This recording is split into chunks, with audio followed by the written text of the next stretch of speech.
Connection for us here.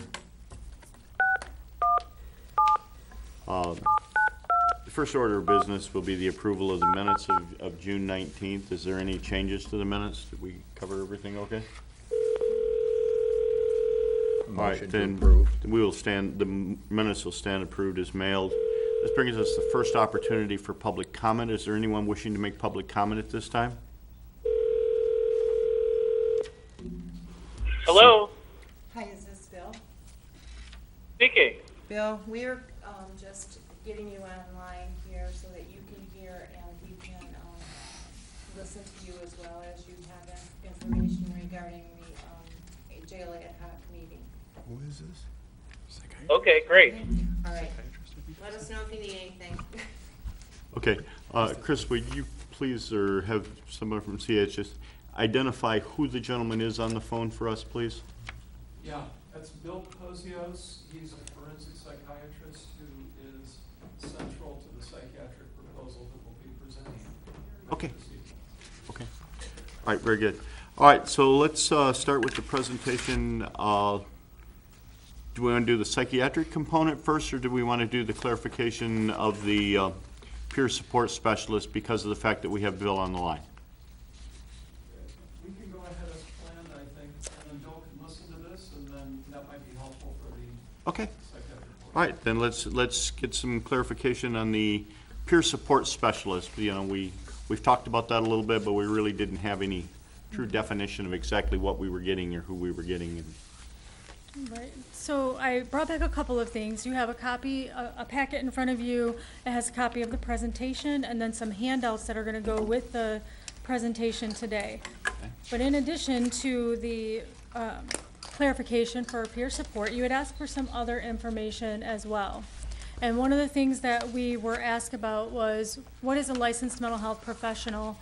And so I went to the Medicaid manual as well as the mental health code, and I have that here for you to look at in your slides. So a limited licensed psychologist, a licensed master social worker, limited or full, and then also a licensed professional counselor are all considered mental health professionals.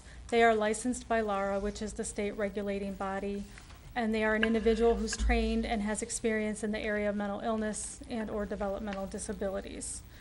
And you also asked that you have the cost of that position on one page, so just as a reminder, that cost was $98,000. You also asked for information regarding the mental health first aid. So in the packet of information you have there with you is the PowerPoint for that, so that you can see what information is being shared in that training.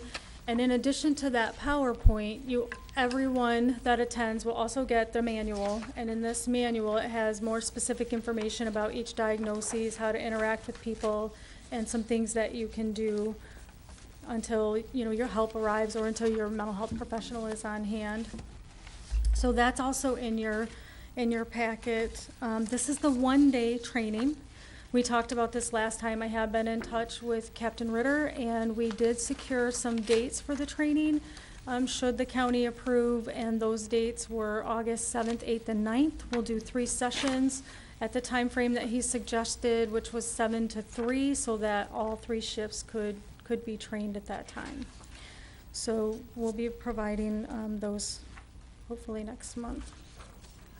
Also, we talked about the 40-hour training. You asked for information on that. And these next 2 slides that you have is the detailed information. So this is 40 hours, train the trainer training that we spoke about. They have all of these topics. So I just put the topics here of things that we'll be looking at, specific diagnoses, intellectual developmental disabilities, traumatic brain injury. These are just to name a few that are in this training. In your packet, you have the full-blown training manual that you can look at to show you more in depth, but for the slide, I just went through and took the topics. And also wanted to note that the grant funds are used for this training. For mental health first aid, the one-day training, CMH is doing that out of our salaries and then whatever costs you have for your officer's time. This training, we did get confirmation just before this meeting that Mr. Webb will be able to come and do the training the week of September 10th.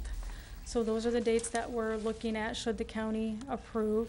Lori, it was beneficial that Lori and I were together all day today, so we put together some numbers for them and emailed it back to them. So we believe that we're gonna be set for that training September 10th. And we can talk more about hosting that, because I know Mr. Wheelock, you had shown some interest in hosting that training. So we would open that up to all 6 of our counties. So those were some things that you asked for, in addition to the certified peer support specialist. Most of the time today I plan to spend on this, also being cognizant that you have another presentation that you want to get to as well. So a certified peer support specialist, we went to the Medicaid manual, which is the state, and this is their definition. It's an individual with recovery who has a serious mental illness, now or in the past had received services, and because of their life experience can work with people in a way that professionals can't. Some of the things that they can do once they're certified by the state is they can serve as change agents, they build relationships, they can mentor people, they support people, they teach problem-solving skills, communication skills, they can advocate for individuals, and they can certainly make referrals and set up appointments, which is some of the things that we had talked about them doing. They have to go through a training, and the training requires these topics. And as you can see on these topics, some of the things specific to what the jail is looking for, you can see that a peer can help someone navigate public systems. They are going to need assistance in doing that upon discharge. They can help problem solve and teach people how to problem solve. They can help people understand why it's important to manage their symptoms and how to manage their symptoms so that they're not likely to get back into the incarceration, or maybe not needing necessarily more intensive services. They are trained in trauma-informed care, which is a big topic that we have for all mental illness right now. We want people to be trauma-informed. They also get ethics and boundaries training, and their training's based on scenarios. So they have some real-life scenarios that they're faced with that they work through as people are role-playing that. The general position description. So in your packet, you have a full position description. But for the presentation, I took out some of the main things. So a certified peer support specialist is working with people towards recovery, and specific to the jail, they're going to help them reintegrate into the community.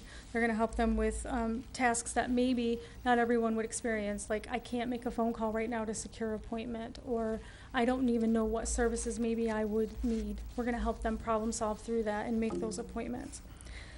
And then in that process, we're developing independence and helping them regain that at that point, right? Because another piece of it is they will work with the families to help support them through that once they're out of the jail as well.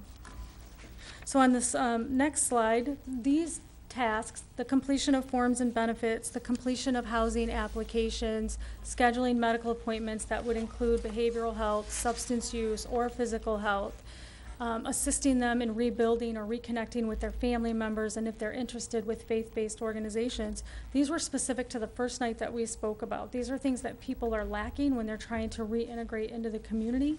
This would be right in their position descriptions that they would do this, and that they would do this at the Grand Traverse County Jail. So we also have just essential functions for a certified peer support specialist. They can provide individual contacts with people. If they're struggling with coping skills, they can meet with that person to go over that. If they're struggling with structure, they can meet with that person. They can also provide groups. Sometimes people do well with groups, or the jail staff might say, we want this person to maybe join your group. Is it something they can do? So they can do both individual contacts as well as group contacts. We would expect them to have the competency to role model recovery and what it means to move on in life after you've been in a spot that has been challenging for you and you've struggled to overcome. I've done that, so let's talk about how you might be able to do that for yourself. They have to be able to work with intangible information sometime and work as a partner with the jail staff as well as the licensed mental health professional to make sure we're guiding that care and getting them the right care that they need. That's something that we would expect that they would do. And if a jail staff, if Todd said we want them to do more ongoing monitoring, we could talk about that and define what that means for the jail staff, what they're specifically looking for. So last time you asked a lot about what type of person is a peer support specialist, and you were asking for staff bios or resumes. So I have that information here. I looked at 9 staff that we've had. So peer support staff 1 had some colleges on his resume, served in the United States Marine Corps, had work experience outside of the military that included being a supervisor of a kitchen at a county jail, and he had 2 years of recovery upon hire. That's what he came to us with. Peer support staff had earned her high school diploma, was a CPSS in Grand Rapids for 5 years. He had 20 years, was a he, not a she, sorry. He had 20 years of recovery upon the time that we hired him. Staff 3 earned a high school diploma. They had an associate's degree at the time we hired them. They had worked in an adult foster care setting for 14 years. They had 14 years of recovery when we hired them. Staff 4 earned the high school diploma, had some college classes before we hired, had insurance certifications, including annuity and life insurance, able to sell those, had all the state certifications required to do that, worked in the insurance field for 16 years, and she had 19 years of recovery when we hired her. Peer support staff 5 earned a high school diploma, had some college classes, had certification for cosmetology in the state of Michigan, also certified as a nursing assistant, had some salon experience, CNA experience, and over 3 years of recovery upon hire. Peer support staff 6 had earned high school diploma, had food preparation experience and office experience when we hired her, and had 3 years of recovery upon hire. Our peer support staff 7 had some earned high school diploma, had some college classes, 10 years of experience at a veterinary tech, 3 years of recovery upon hire. Peer support staff 8 earned their high school diploma, had some college upon hire, and while working with us, earned a bachelor's degree in social work. Had done volunteer work prior to coming to work with us at local food pantries, and had 3 years of recovery upon hire. Peer support staff 9 earned their high school diploma, had some college upon hire, earned their bachelor's degree and their MSW while working with us, is now in a therapist position, no longer with Northern Lakes.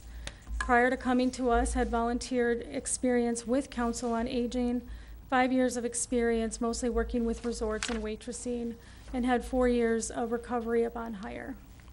So when you look at the sampling that we've done for you, all of them had earned a high school diploma. 7 of 9 of them had college classes. 8 of the 9 had more than 2 years of work experience, with the average being 7.7 years of positive work experience before we hired them.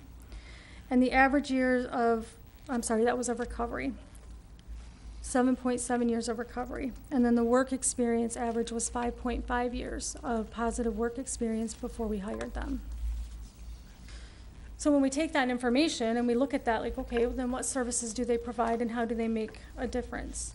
In our agency, we hire people, and in these positions, a certified peer support position, the certified peer support supervisor, receptionist, customer and provider service representatives, recovery specialists, homeless prevention specialists, IDD case manager, an MIA case manager, and a therapist have all said they have lived experience.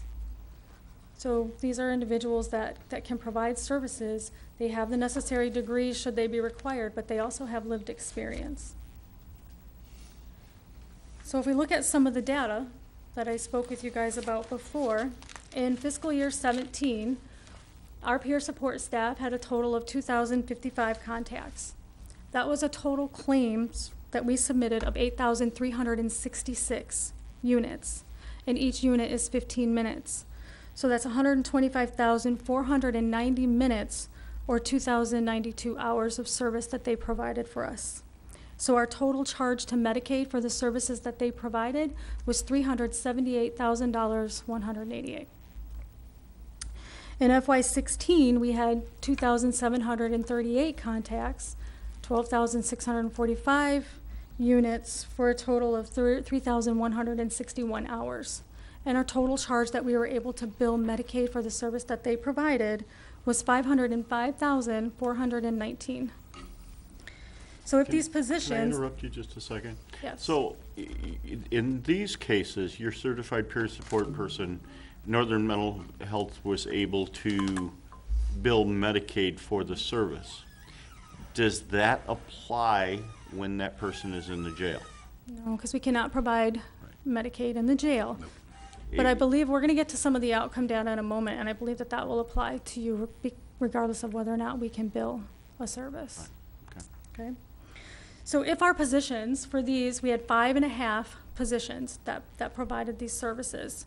So at the 65.5, which we have been talking about is conservative, family plan, all the staff development and everything, if we had had those positions entirely filled for that full year, it would have cost Northern Lakes $360,250, which both of these years in their billed services, they were able to provide for the cost of their position. In terms of the recidivism data, because if you're doing community reintegration, we would expect that your recidivism data is going down, right? That you're not getting people who are repeating. That's what the intent of the community reintegration is. So if we compare that to our real life experience, it's keeping people out of the hospital. So for Northern Lakes, this is our fiscal year data from 2013 through 2017. So when you look at these, if we take a look at FY17, for example, so we have people that are served sometimes multiple years, and then we have new referrals every year. There's about 100 people that are served by the Certified Peer Support Team. Of those, there were 33 people referred to CPSS that had at least one hospitalization. Some of them had repeated hospitalization, but at least one hospitalization. Once they started working with our peer support specialists, 0 of those went back into the hospital in 2017.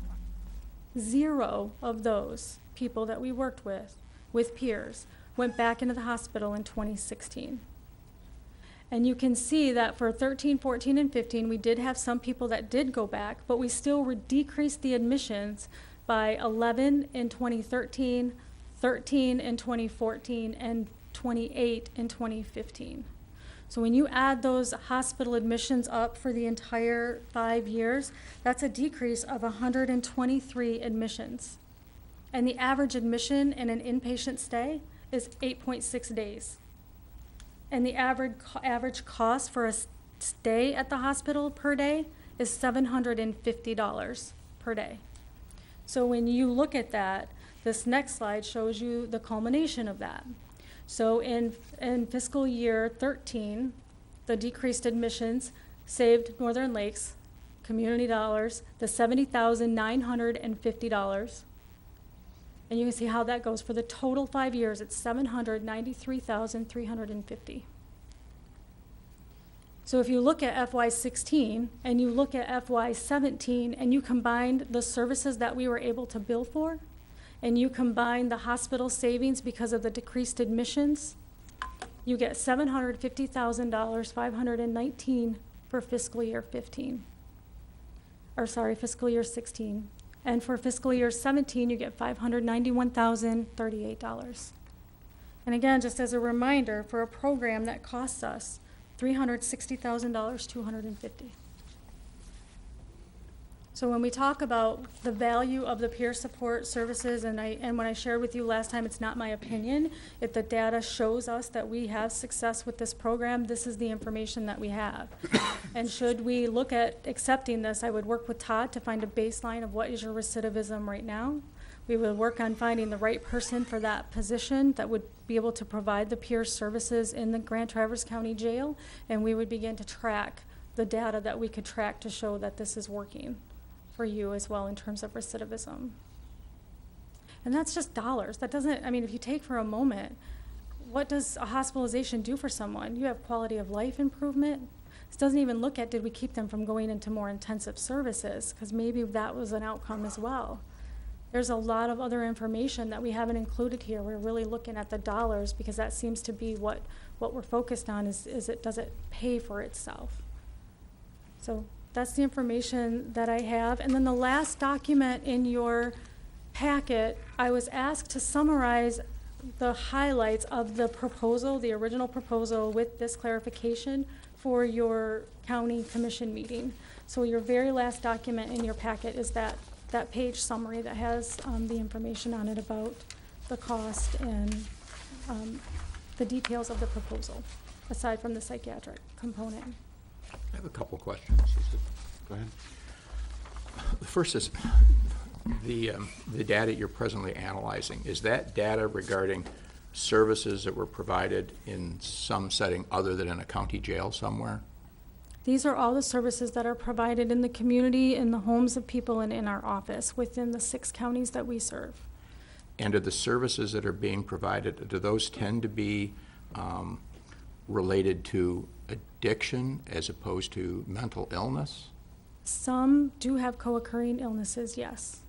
Because it appears that the resumes you've offered sound like people who would do a good job with substance abuse counseling. I'm curious about how that translates to mental health counseling, and I thought this position was going to be about people who had experienced mental illness themselves and had overcome that with treatment, and therefore were in a position to walk with those who have the same problems in the jail, as opposed perhaps to someone who's dealing successfully with an opiate or an alcohol addiction, which wouldn't necessarily, I mean, there's similarities, I'm sure, in the treatment, but they're not necessarily the same.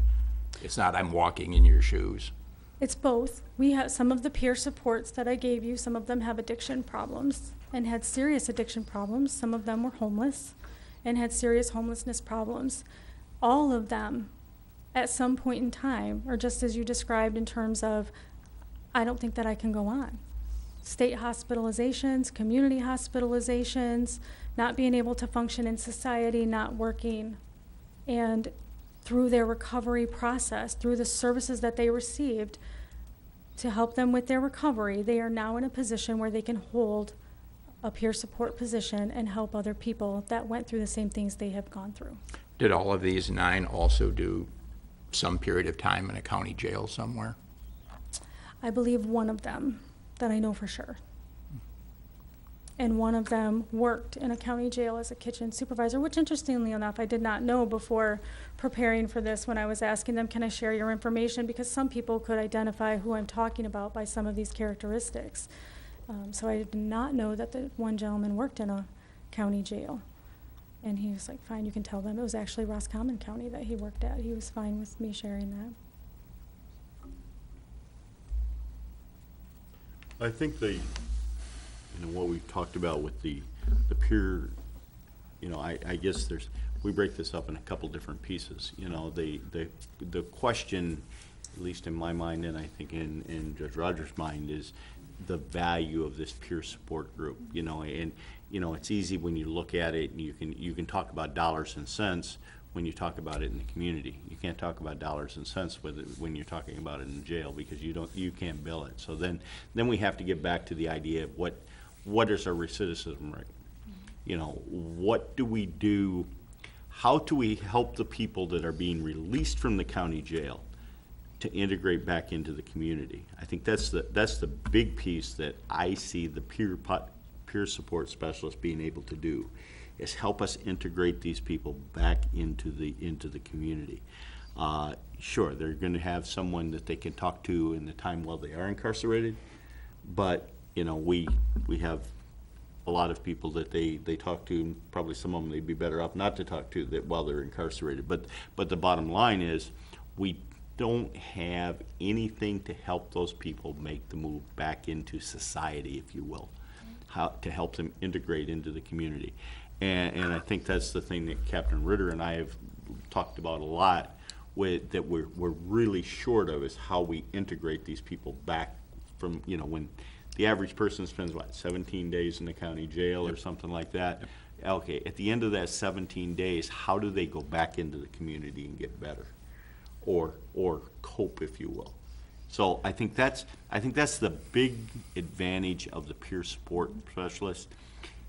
It comes with a price tag, $64,000. something to that effect. And the recidivism is right. That's where we need to track it to, I guess, essentially check your return on investment. You know, it's 36,000 plus a year to house an inmate. So if we reduce our recidivism by 2 inmates, it's paid for itself. Exactly. You know, if you Well, want to look at it in a dollar and it's sense one of those stand. things that we're not going to be, you know, we can sit here and speculate about what prisoners qualify, what prisoners don't, how prisoners are going to react, how these individuals are going to reintegrate into the community, but it's strictly a speculation. The only way we're gonna have any idea whether or not this works in our situation, you know, you can show us that it works in the community, but there's a difference between what works in the community and what works inside the jail. Correct. Right, We'd have and to there track has, specific there has to be cases. some There- leap of we're- faith we're here. going, you know, there's going to have to be a little bit of a leap of faith that we're gonna try this, and we're going to try it for a set amount of time. You know, we have to give it an adequate amount of time to be fair to everybody. But, at some point or another, we have to have a real firm discussion about whether or not it's working, or if it is advantageous to us in the jail. And I think, you know, like I said, the statistics are the statistics out in the community, but in the jail is different. Will this person work with people once they're out of jail? I'm guessing the peer support specialist from whom these data points are derived has spent a lot more than 17 days working with an individual. I mean, when a person comes out of jail, they are still quite fragile, and the average felony sentence is far longer than 17 days. And it's probably those first 2 weeks that they're out of jail that they're most likely to have their phone blow up from the old contacts, to have the old boyfriends or girlfriends showing up. And, you know, there's no secret that a lot of them spend most of their time in jail talking about the big party they're going to have when they get out. So I understand the impact that someone can have in the jail, and maybe it's better with a felon because they're going to be there longer. But if it's only going to be 17 days on average, that's one thing. If this person is going to continue to work with these folks, say during their period of probation, which could be 2 years for a misdemeanor and 5 years for a felony, then I think the odds of accomplishing something go up, you know, geometrically as opposed to linearly. But 17 days is not much. Right. Well, my guess is the idea that, you know, and again, I'm just trying to flesh this thing out a little bit, but my idea is that the peer support specialist that we contract to be in the jail meets with those people that are in the jail. Now, either that peer specialist or a different peer specialist will be available to help that person once they get out of the jail. And who pays for that? At that point, they get to bill it back to Medicaid. So, you know, in my mind with this position, you have somebody that comes to jail that may be there a very short period of time, but they came to jail because something in their life fell apart. And if they just go back into that situation, it's not going to be any better. But you have this person that now can get them hooked up with organizations, have some set, stable steps they're going to take when they get out of jail to avoid going right back into that situation they just came from that landed them in jail in the first place. You know, that's a component we're missing, and that person, you know, whether or not they have a mental illness, it's causing them a great deal of stress, causing them a great deal of depression, and a lot of them have a codependency issue with it. So to have somebody that has a background with dealing with depression and with some substance abuse and knows that system, and they can help them, show them, look, yeah, I was in a similar situation, now look where my life is, and here's the first baby steps you take. You have to go see these people, you have to make these meetings. You know, right now, what we do is we put them right back into the scenario they left, and that's not working. So it's just looking for something else, and I think this is a step in that right direction. So also, when you think about being in the jail, true to what you guys are saying in terms of they're looking at what kind of party they're going to go to when they get out. They're looking at, you know, how is life going to be different or not be different.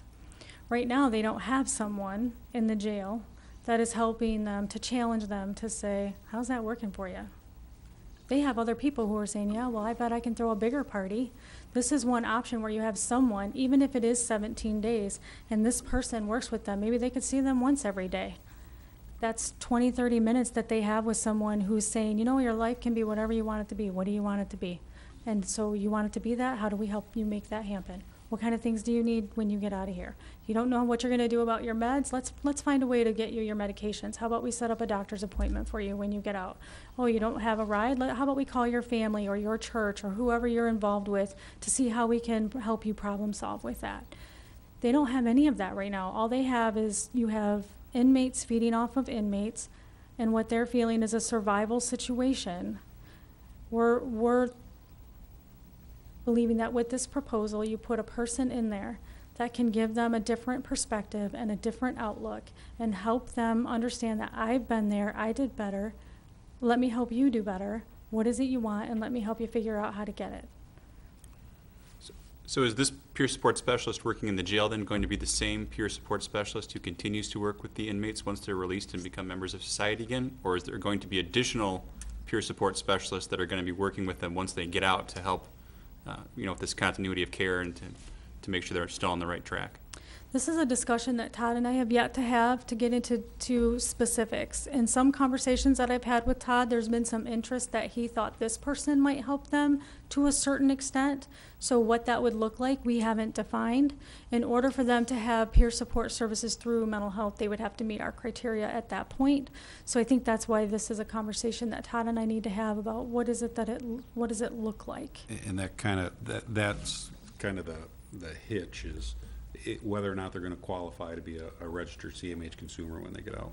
If they don't, we're working on what kind of plan can we put together that the peer specialist has at their disposal as kind of a canned plan for, if you will, for those for first steps that aren't going to meet that threshold to be a registered consumer through CMH. If somebody's released from jail, is mentally ill, and CMH won't take care of them, we don't have the resources to provide a parallel mental health system. No. We just can't do that. No, Once they're out of jail, we're talking about. If CMH doesn't feel they should handle them, then, we're just SOL, I think. No, what we're talking about is making sure that if they have a mental health need, that they have the first appointment set with community mental health to get over there and get that scheduled. That if they have a medical need, that the peer support specialist has made those contacts with and made an appointment for them at a clinic as they get out to continue with their medication. That's good. And whatever housing resources are available, they've been in contact with and made available to this inmate. So they don't have to now walk out the door at 5 o'clock in the morning and say, okay, what's my first step, what am I doing? They have a plan as they walk out that door, whether or not it involves continuing treatment with community mental health because they've qualified for that, or it's other community resources that they qualify for. Hasn't it been true traditionally in the past, and hopefully this has changed, community mental health did not show any particular affection for people whose primary problem was substance abuse. They just didn't. It was very difficult, and it's ebbed and flowed over the years, and maybe that's changed now. But if you come out of the jail, I suppose you're momentarily gleeful, but I would assume anybody who spends time in the jail has a level of depression. But that was not, in the past, enough to get on CMH's radar. So people on felony probation with serious substance abuse problems were not typically welcome at CMH. Well, at Community Mental Health, currently, we do provide co-occurring services. So they have to have a mental illness, they can have a substance use. For this specific position that you're looking at, if a person had primary substance use, then this individual, the peer support person, would be expected to work with their probation officer as well as the NMRE to secure those services for strict substance use services. That is part of what this person would do, is to make sure they get those resources that they're interested in having when they leave. So just to make it clear for me, so some inmates, when they're incarcerated, they weren't on Medicaid to begin with, but maybe while they're incarcerated, they decide they would like to have services once they're after incarceration. What are some of the reasons why you wouldn't accept them as clients at CMH after incarceration? Well, for community mental health, they have to have a serious mental illness. What do And you- that serious mental illness is defined by their functioning level, in part by their diagnosis. And that's what we would do a full assessment to determine that. And if they were found eligible, that assessment would also include an eligibility of care, like a level of care where they would be referred to within the system of care that we have. So it's not about what would or wouldn't disqualify them. It's about that serious mental illness. But let's say right now that somebody doesn't. Let's say they have a depression, as you spoke about, but it's not negatively influencing their life. Say they were in for 17 days, but they can go back to their job, their family's letting them come back, they still don't have the medications that they think that they need, or the therapy that maybe they think would benefit them. This peer support specialist doesn't just have CMH available to them. They do have community resources that provide mental health for the mild to moderate populations. We would expect that they're calling those professionals and saying, this is a person that's interested in your services, and securing an appointment for them at those places of business. Do you have any idea on how that works out in numbers as far as when people are after incarceration trying to get care? Maybe they don't have a serious mental illness. Maybe it's not considered serious enough. I mean, where do they go? Well, you would have to look at your community resources. We do have some psychiatrists here in town that do take people, so if they're looking for medication, we have private therapists in town. There's a clinical nurse specialist in town. Part of this position is to know the resources so that they know Right. who they can call. Because those of us in this room, I could poll anybody, and probably somebody's going to know a resource even that I don't know.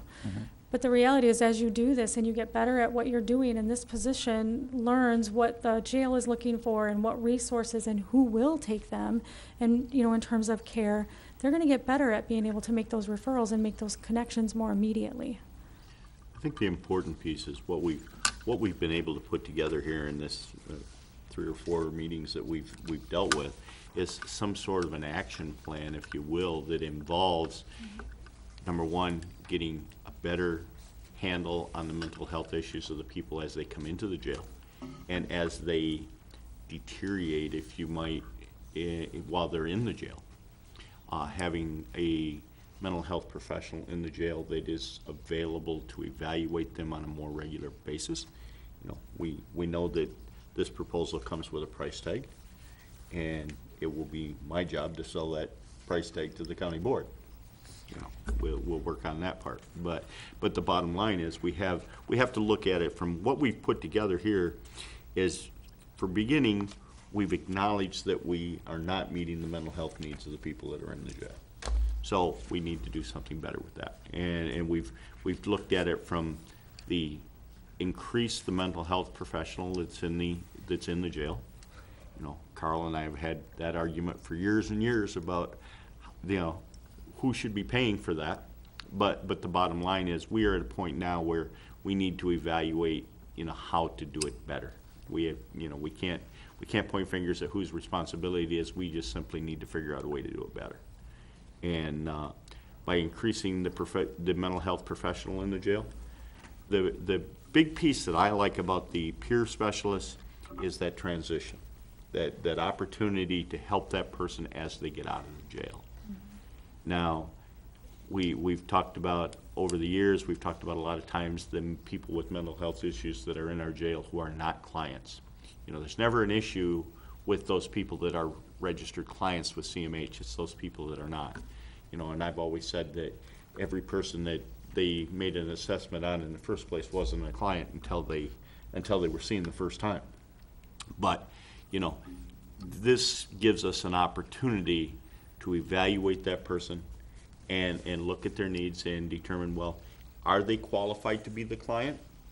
Or do they just simply need help dealing with their addiction problem, their depression problem?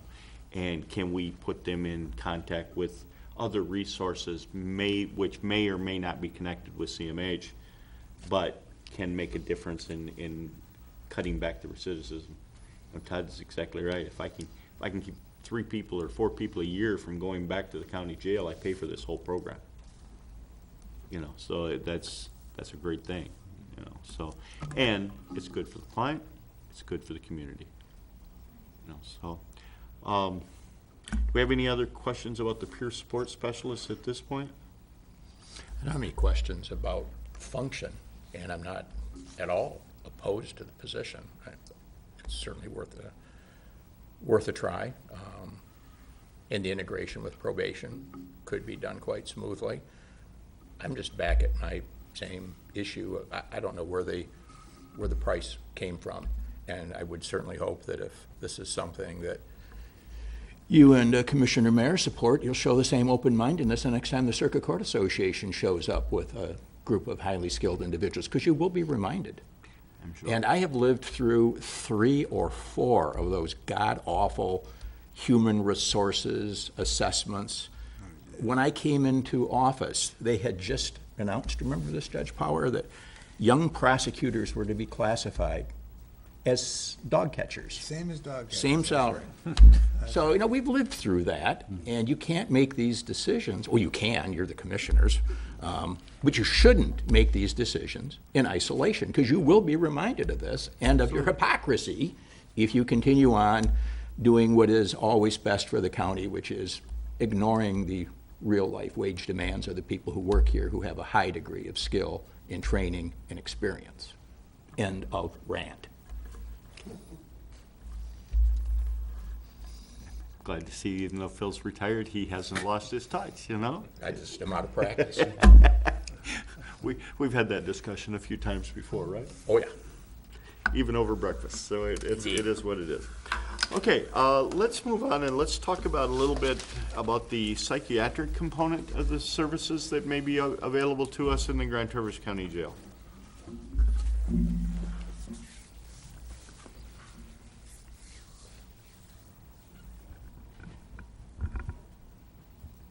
Thank you.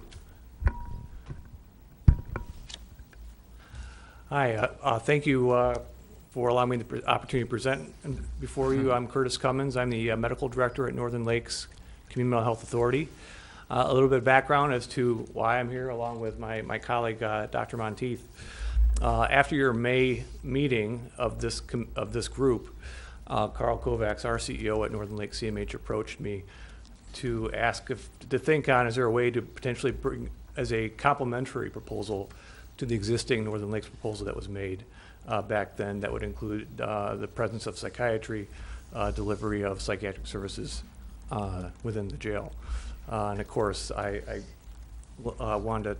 did talk with my peer, Dr. Monteith, who I've worked for 15 to 19 years in the context of my work at Northern Lakes CMH.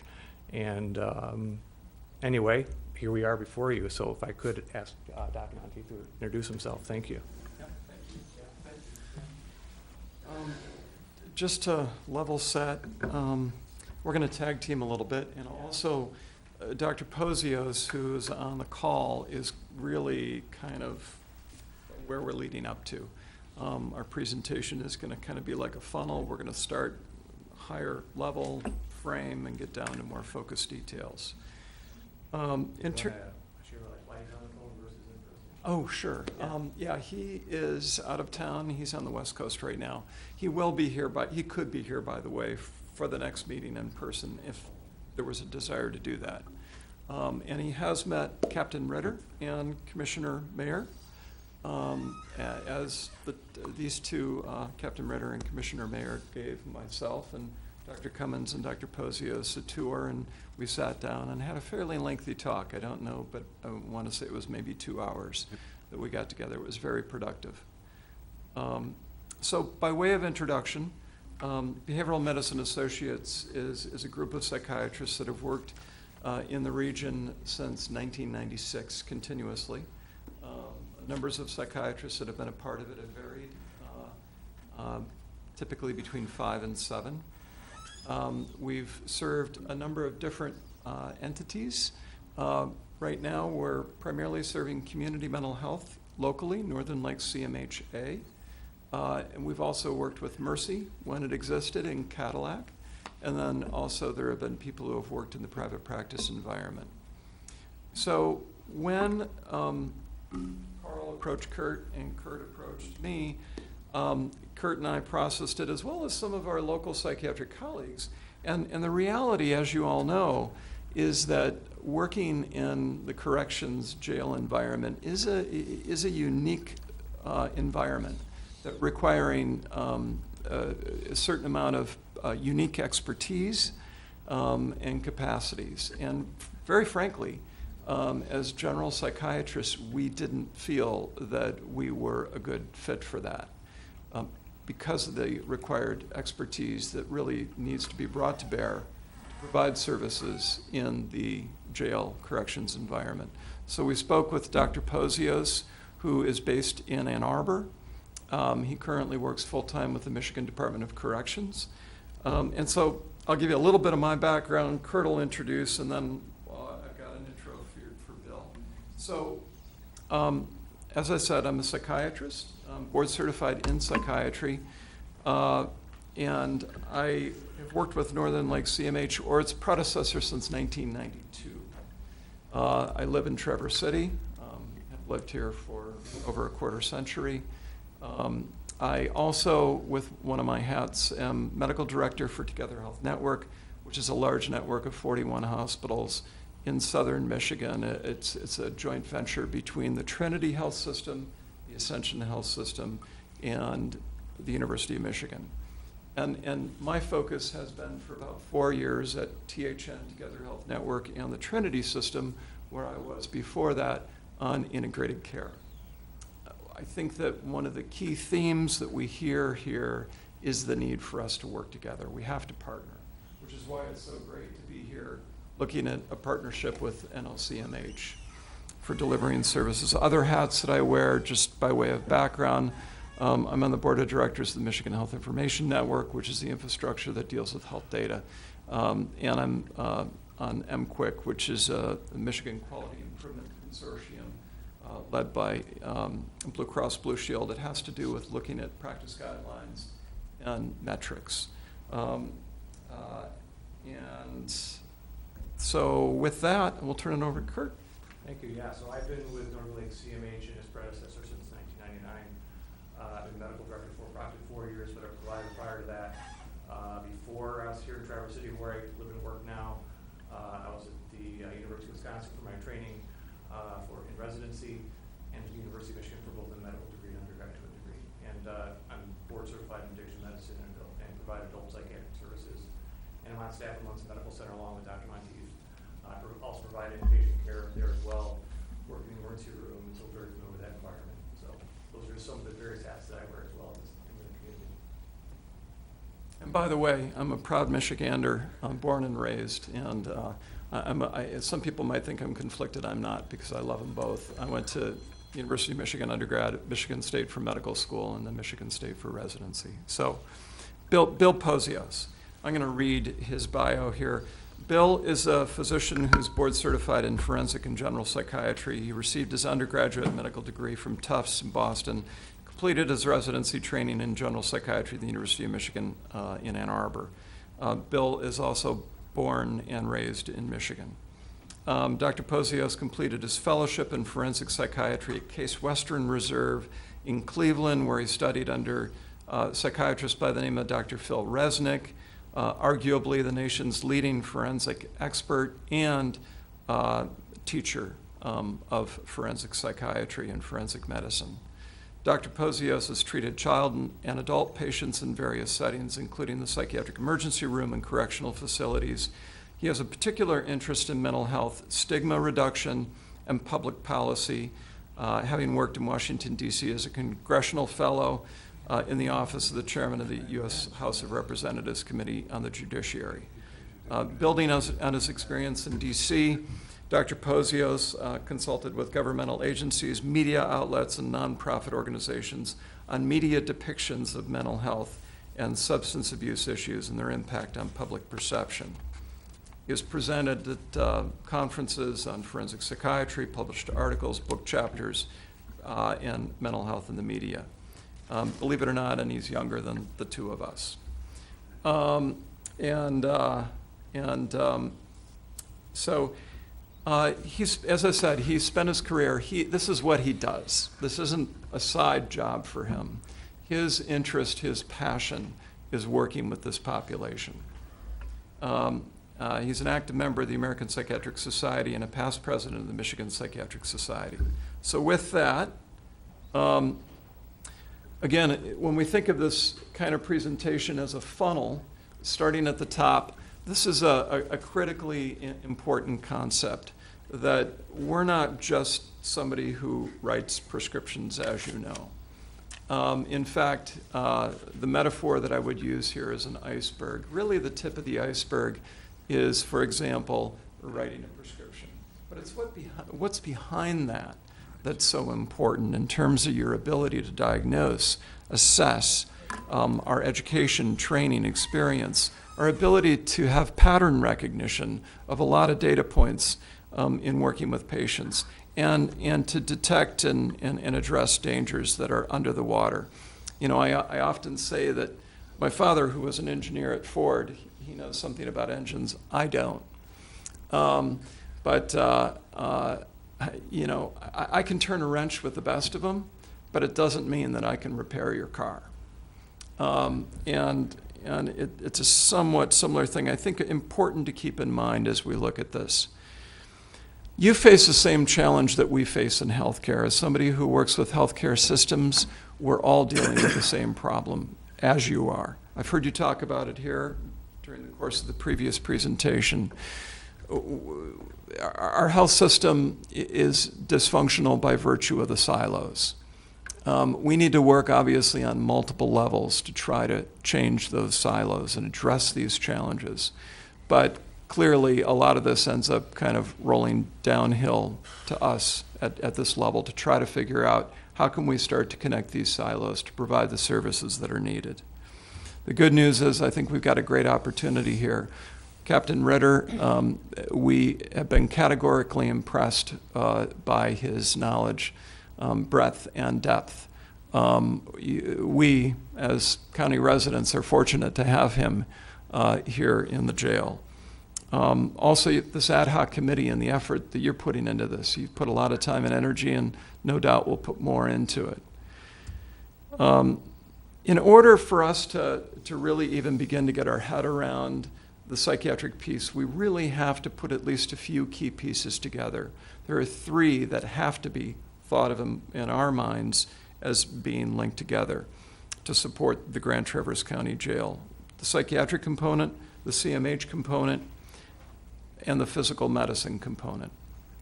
We can't think of these as just things that we're going to bolt on and, you know, buy a widget here, buy a widget there, put the widgets together, and we're good to go. It's not going to work that way. We have to meld these different pieces together. And frankly, it's our job to A, provide guidance on how to do that, and B, make it happen as best we can. Now, it's going to be a heavy lift because a lot of the structural things that unfortunately lead to those silos being developed. So, drilling down further, these three buckets, you've talked about them already.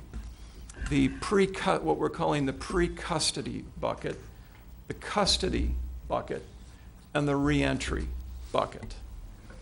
Under the pre-custody bucket, you'll see across all three buckets the importance of physical health and making sure that we have some integration. So, for example, on a concrete level, as you move forward in the short term, I think that there needs to be some alignment between the psychiatric medicine component, the physical medicine component, and the CMH component. Frankly, if I were in your seat, I would really push those three players to make sure that they're going to work together in a line, figure out, for example, the difference in the roles that they're going to be playing, because role clarity is essential. We don't want cracks in the system so that things fall between those cracks or through those cracks. Substance use, importance of that has been talked about. The NLCMH, I apologize, got a typo there, NLCMH-A.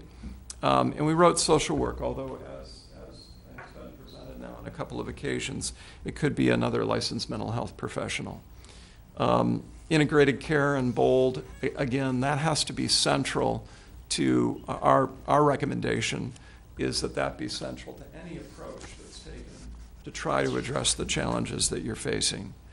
The issue of RX formulary, prescription formularies, critically important. As a psychiatrist in the outpatient setting, I can't tell you how many times I have a patient who I've stabilized, they go into jail, the jail physician puts them on a completely different medication regimen, they come out, they often decompensate, there's a lot of confusion, there are a lot of problems. I understand the challenges there. Not for this ad hoc committee, but I would submit to you that we need to work on all levels. For example, and this is a big question, we're not going to resolve it today, but why is it that people who have Medicaid lose it when they go to jail? We know why.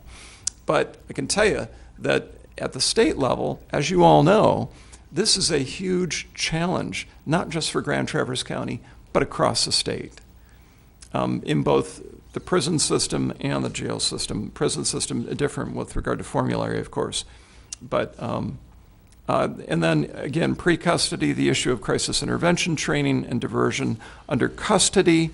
Again, those first elements, and then in italics, the things that are different, the importance of risk assessment and risk mitigation, for example, around suicide, looking at policies and procedures, developing those policies and procedures, issues around competency to stand trial and restoration, a great opportunity to move people through the system more quickly, physical plan to issues, both current and if moving forward there are decisions made in that regard, custody staff training, and again, role clarity, critically important. And then with respect to reentry, issues around, as has already been articulated by CMH and you, around connecting to resources and follow-up, and the importance of involuntary treatment orders and how that fits into the overall puzzle, so to speak.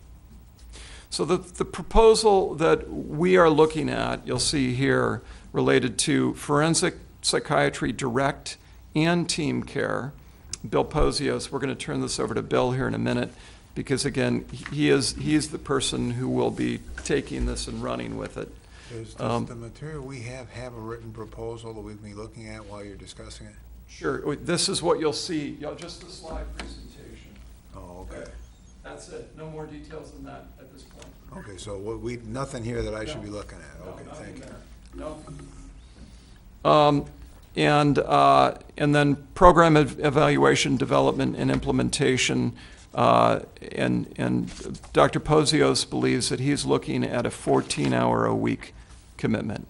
So with that, I'd like to turn it over, if I may, Chair Wheelock, ask Bill and Dr. Cummins to add anything or correct anything that I got wrong, and then perhaps open it up for discussion if that's appropriate.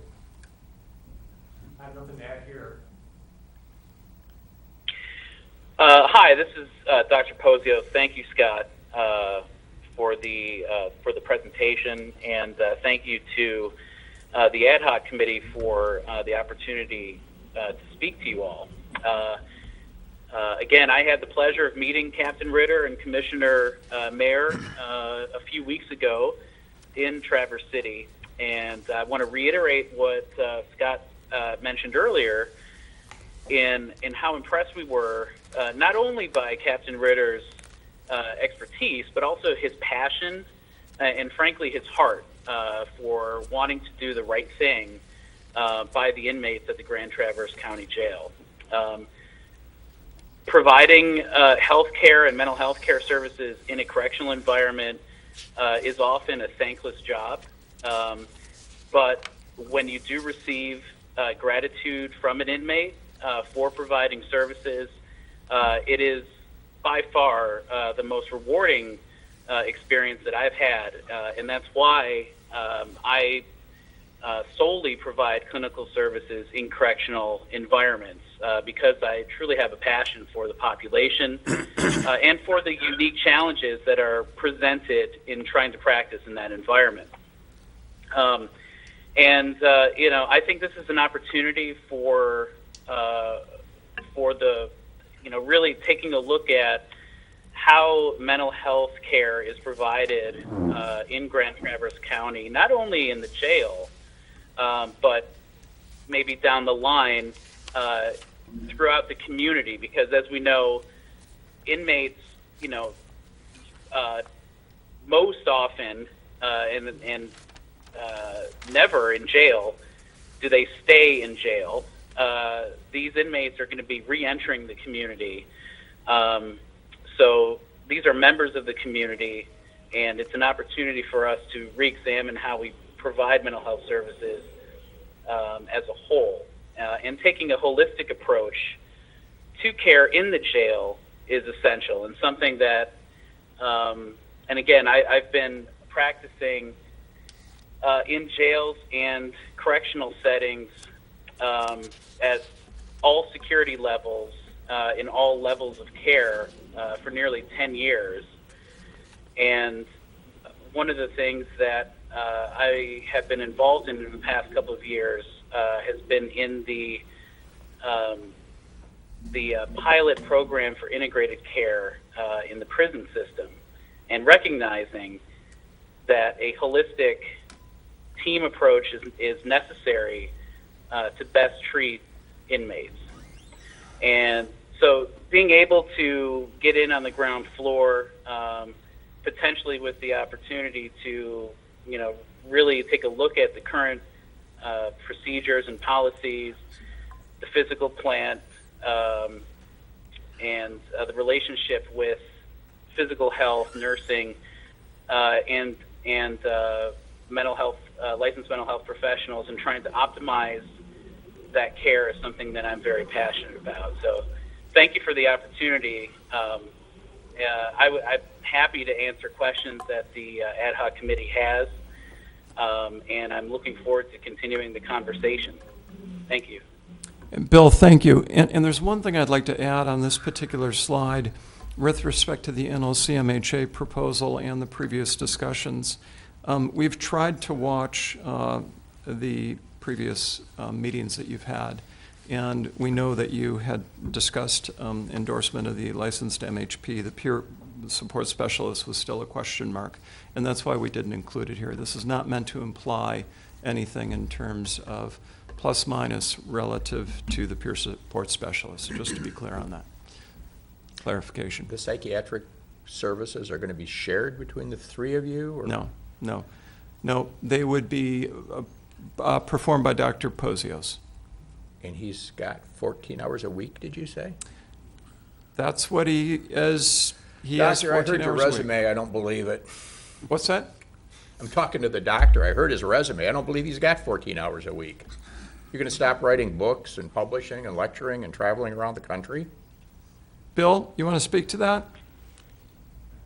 Sure. I can assure you that I have 14 hours a week to provide the services that we've mentioned. And in fact, I've ensured that my current clinical schedule allows for that time. Do you live in Traverse City or in the area? I do not. I live in Ann Arbor. This is crazy. So when we need someone on an emergent basis, you fly up? No. What I envision is providing care via telepsychiatry, scheduled evaluations, and follow-up appointments. An emergency situation, if it's a life and death situation, then that inmate must go to an outside hospital ER for care. No psychiatrist can provide, emergency level care in the jail facility. However, if there are situations where, my understanding is if an inmate requires, for example, physical restraint due to self-injury, then that's something that's implemented by custody staff. So that would be the ultimate situation. The ultimate emergency, obviously, in psychiatry is suicide, and that's really what I and Dr. Monteith and Dr. Cummins really want to address, because I believe that's the reason why we're talking today. One of the things that we need to do is to re-examine how suicide risk is assessed in the Grand Traverse County Jail, and how that risk is managed and mitigated. And that's something that I have had a tremendous amount of experience with in the Department of Corrections, and something that I see a wide area of improvement as we move forward, if we're chosen as being able to participate in this program. Is the provision of psychiatric services by video, is that a common practice in the corrections area? Yes. Yeah, more and more every day. As you know, we have correctional facilities from Adrian all the way up to Marquette. Gogebic further west than Marquette. I'm sorry? Gogebic's even further west than Marquette, Very good. all the way to Wisconsin. Sure. And as you know, there is a psychiatric shortage currently, and telepsychiatry has been tremendously effective in providing services, not only in corrections, but in other settings as well. I would add, so this I think is a central point. So with respect to telepsychiatry, no question about it, it's becoming standard of care across the country. We're doing more and more of it in and out of the jail setting. Bill can speak to the jail setting. I can speak to the outside of the jail setting. We do it here at Northern Lakes CMH. Ideally, I think a hybrid model is often the ideal, where you have face-to-face and virtual, but we're seeing more virtual only, not just in psychiatry, but in other areas. But I think there's another very important point here, and that is that a lot of this is driven by the reality of the workforce and the challenges around inherent to our healthcare system in terms of siloing. The integrated care model arguably has more evidence than anything else in healthcare in terms of how we structure our work together. In fact, Carl started the work on integrated care here at Northern Lakes CMH. In his previous position, it's primarily promulgated through the University of Washington Ames Center. Over 90 studies supporting its efficacy and improving quality of care. The point is that, again, however you choose to go, I think taking an integrated approach is going to be, it has to be a key part of what you do as people who work in this space and live and breathe in this space. So for what it's worth. I don't know. It's only up there on the board. To look at the numbers, I think. See, I can't read it, so I've got Oh, to sure. look at it. Sorry about that. Yeah, no problem. Well, our current contract with our medical provider gives us 20 hours a month, I believe it is, of psychiatric services. Correct. You know, whether that is an adequate amount, whether it's not, I'm not sure what the level that is required is. Without question, I think the addition of the mental health professional, 40 hours a week in the jail, should mitigate a lot of the issues that psychologist or psychiatrist has to deal with before we get to that point. I'm hoping that does work. Obviously, your proposal comes with a $218,500 price tag, if I read right. We're currently paying $75,000 for psychiatric services in the jail.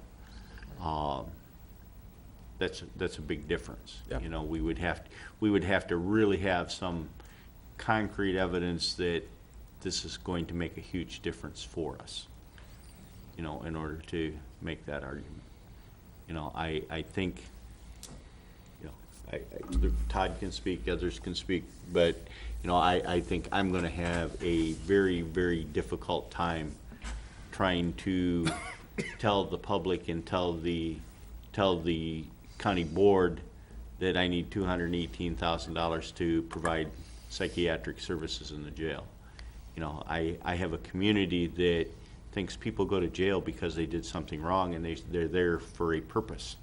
and we make it too nice for them already, so, Phil and I had discussion years ago about the philosophy of our community is if you commit a crime here, your ass goes to jail. And the philosophy of our judges is if the sheriff arrests them, the prosecutor charges them, they're found guilty by a jury of their peers, they're going to jail.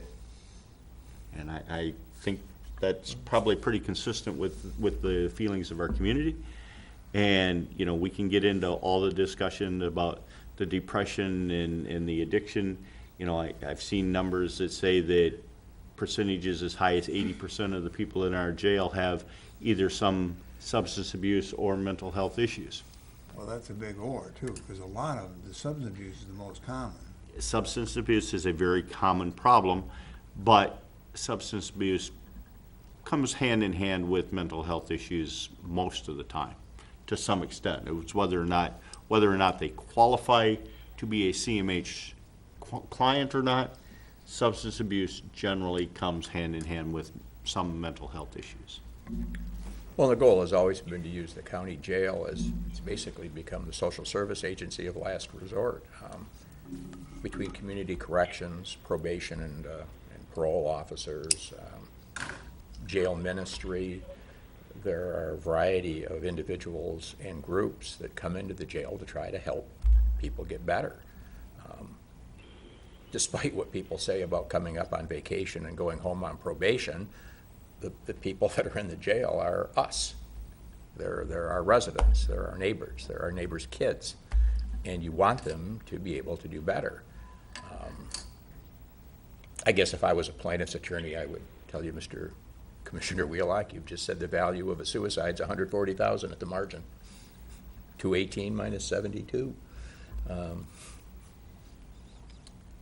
So I don't, And I can't say that the money this is. Bill Posios. I'm sorry, I can't see you to know whether or not there's an opportunity to interject, but I feel it's important to interject because I want to caution against the conflation of justice, of deterrence with treating mental health issues. Those are two entirely separate issues.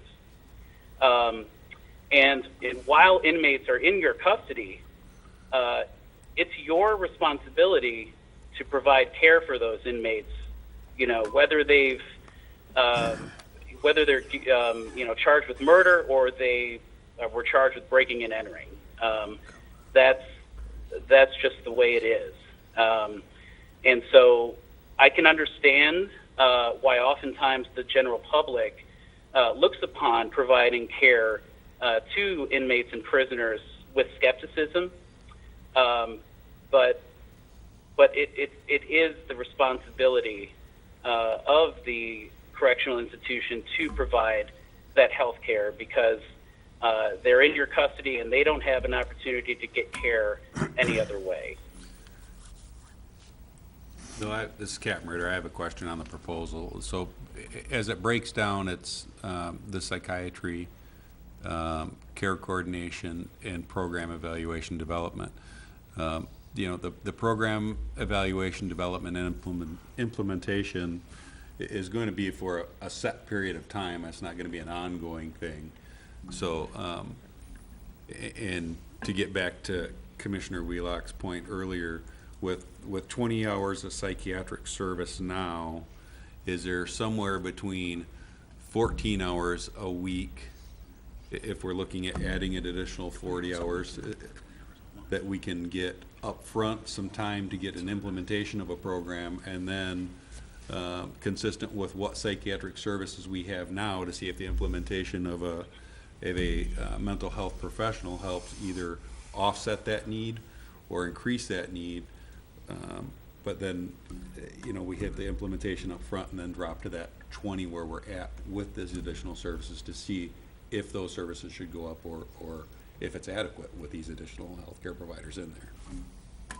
I have a question. I'm Tom. We met at the jail. When you're doing the telepsychiatry, do you have somebody locally at the jail who's assisting you from this end to set that up somehow? Or are you doing entirely having a corrections officer help you set that up? How does that get set up on our end? And are you more flexible about the hours and the amount, or would you even be flexible enough to have occasionally somebody actually present in person versus communicating? There's a lot of questions there, but what's your response? Sure. So the answer would be yes to the question about the possibility of having somebody in person. I believe that it's entirely possible to provide the services via telepsychiatry solely. However, if there's a possibility to have myself, for example, come in periodically in person, or have a colleague of mine come in periodically in person, that's a possibility we can certainly discuss. In terms of the operations of actually implementing the telepsychiatry, so yes, it involves cooperation with custody staff.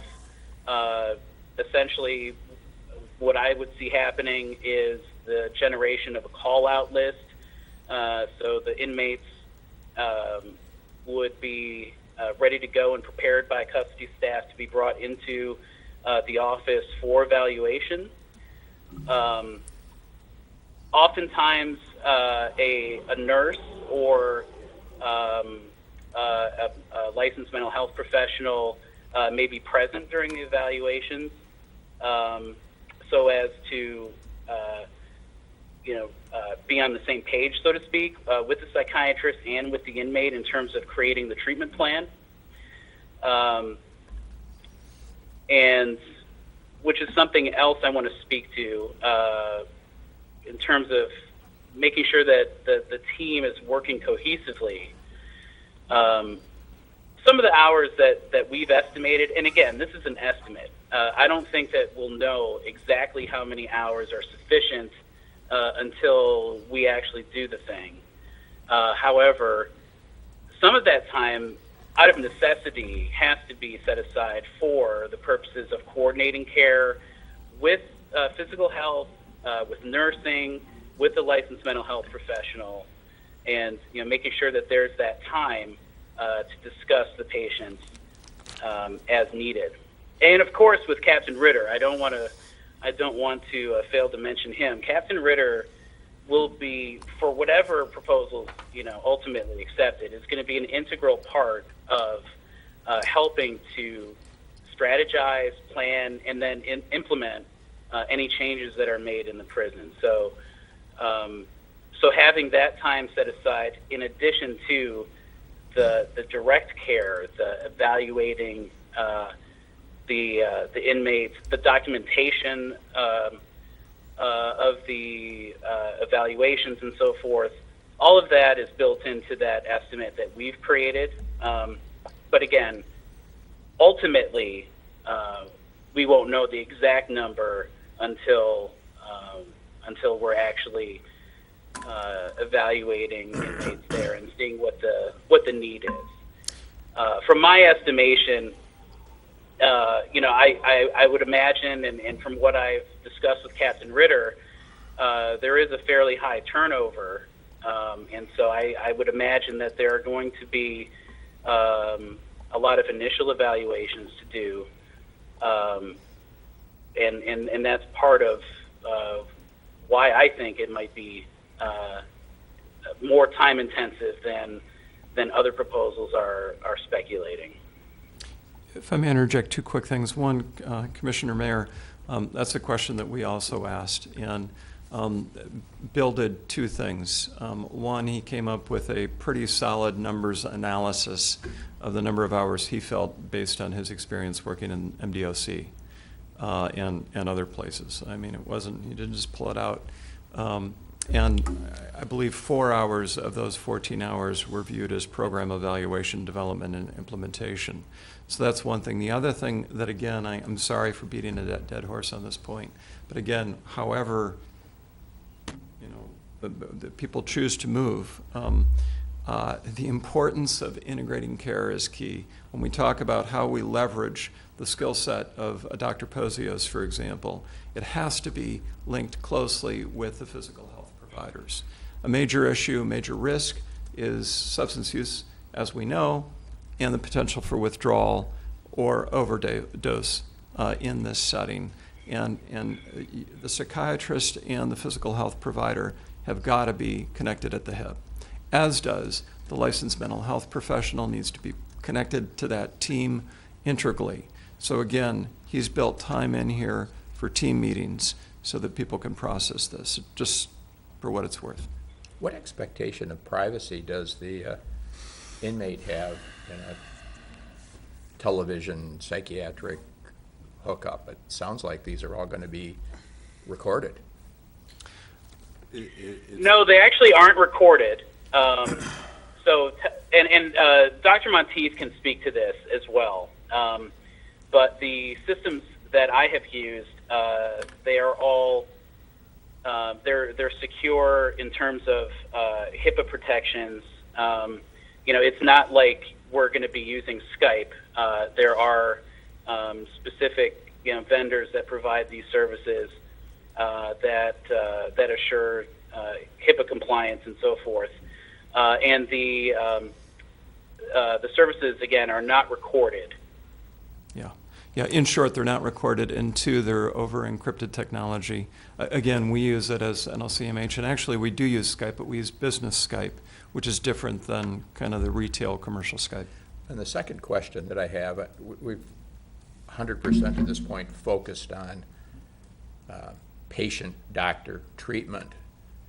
It seems that some part of these hours at the initial phase would involve an on-site review of this jail, meetings with staff, and this doctor lending his expertise on identification of suicide ideation and how you deal with it.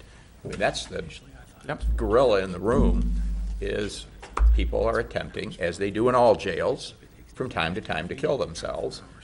And the goal is to find a way to identify that sooner and therefore prevent that from occurring. Bill, you want to speak to that? Sure. I think that's as you've just said, that's really the reason why we're talking today, as far as I understand it.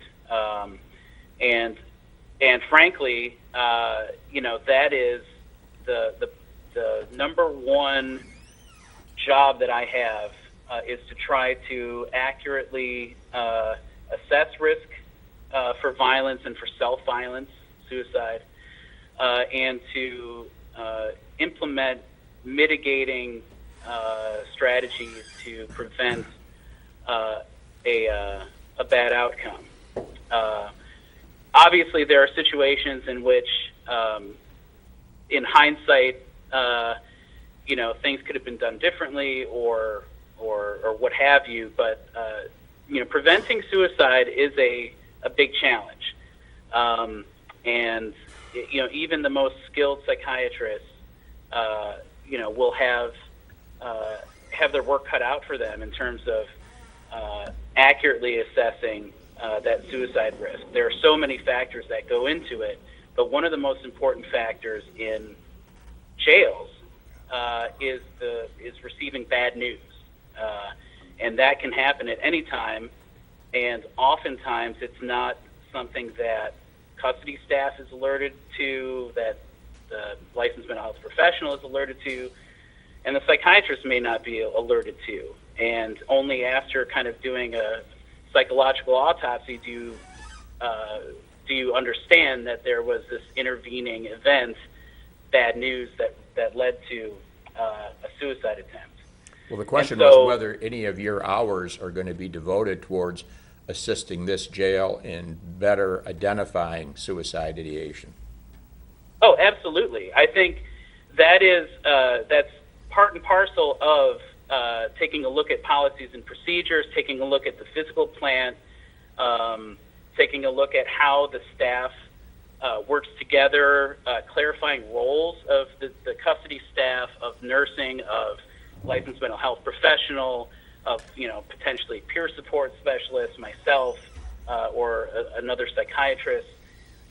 All of that is vital to re-examining how these mental health services are provided in the jail. Tom? Tom? Yeah, this is the first, of course, we've seen it. There's just a little thing up on the screen, which I literally cannot read, and I had to go up and look at it. So this is our first look at it. Couple of questions. What is this proposal is $218,000 for 15 hours a week from a psychiatrist, and a social worker for $40,000, which would be full-time, 40 hours a week would be full-time, and a total is $316,000.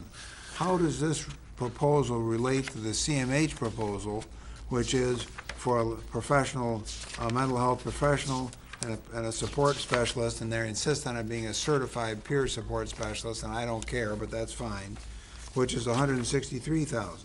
What is the relationship between those two proposals, yours and the CMH proposal, or are they separate proposals?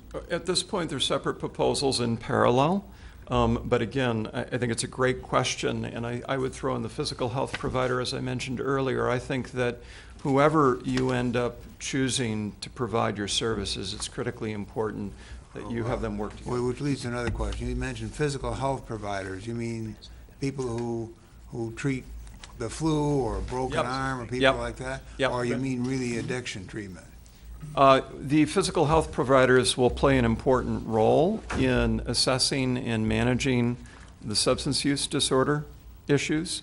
Okay, well, how do you propose to manage the substance abuse disorders issues? Because bigger than the mental health issues in the jail is alcoholism and narcotic addiction and other substance abuse. That's bigger. So how do you propose to manage those differently than they're doing it right now? So this is Bill Posios. Dr. Monteith, if I may, and then I'll turn it back Absolutely.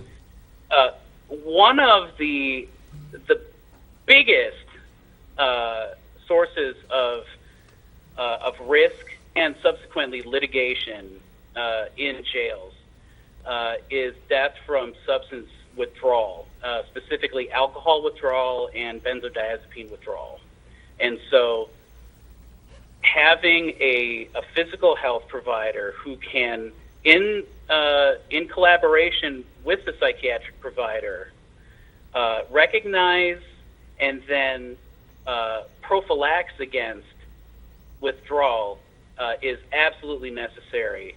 I've worked in jail systems in big cities where multi-million-dollar lawsuits have been won due to inmates dying from substance use withdrawal while in custody of a jail. And so this is something that is due to, as you've correctly noticed, the breadth of substance use among the inmates.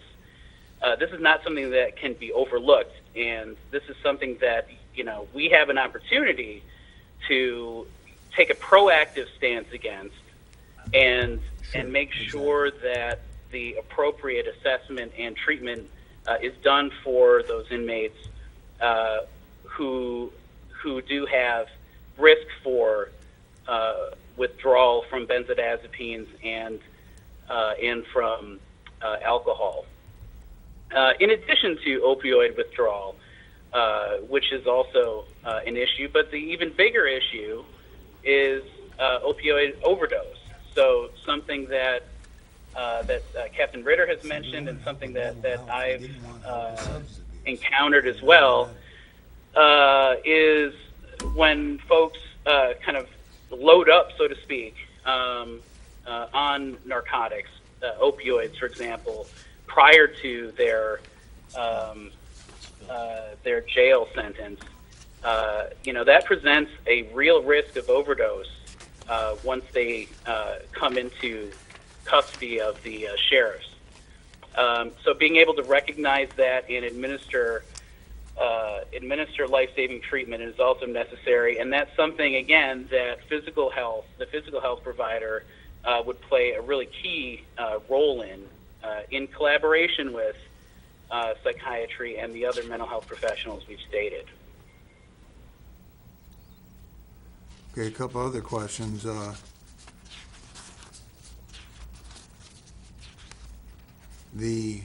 we were looking for is, I'm a little distressed about, basically, the agenda appears to me to be medicated assisted therapies. You want to prescribe narcotics to people who are in jail so they don't have withdrawal.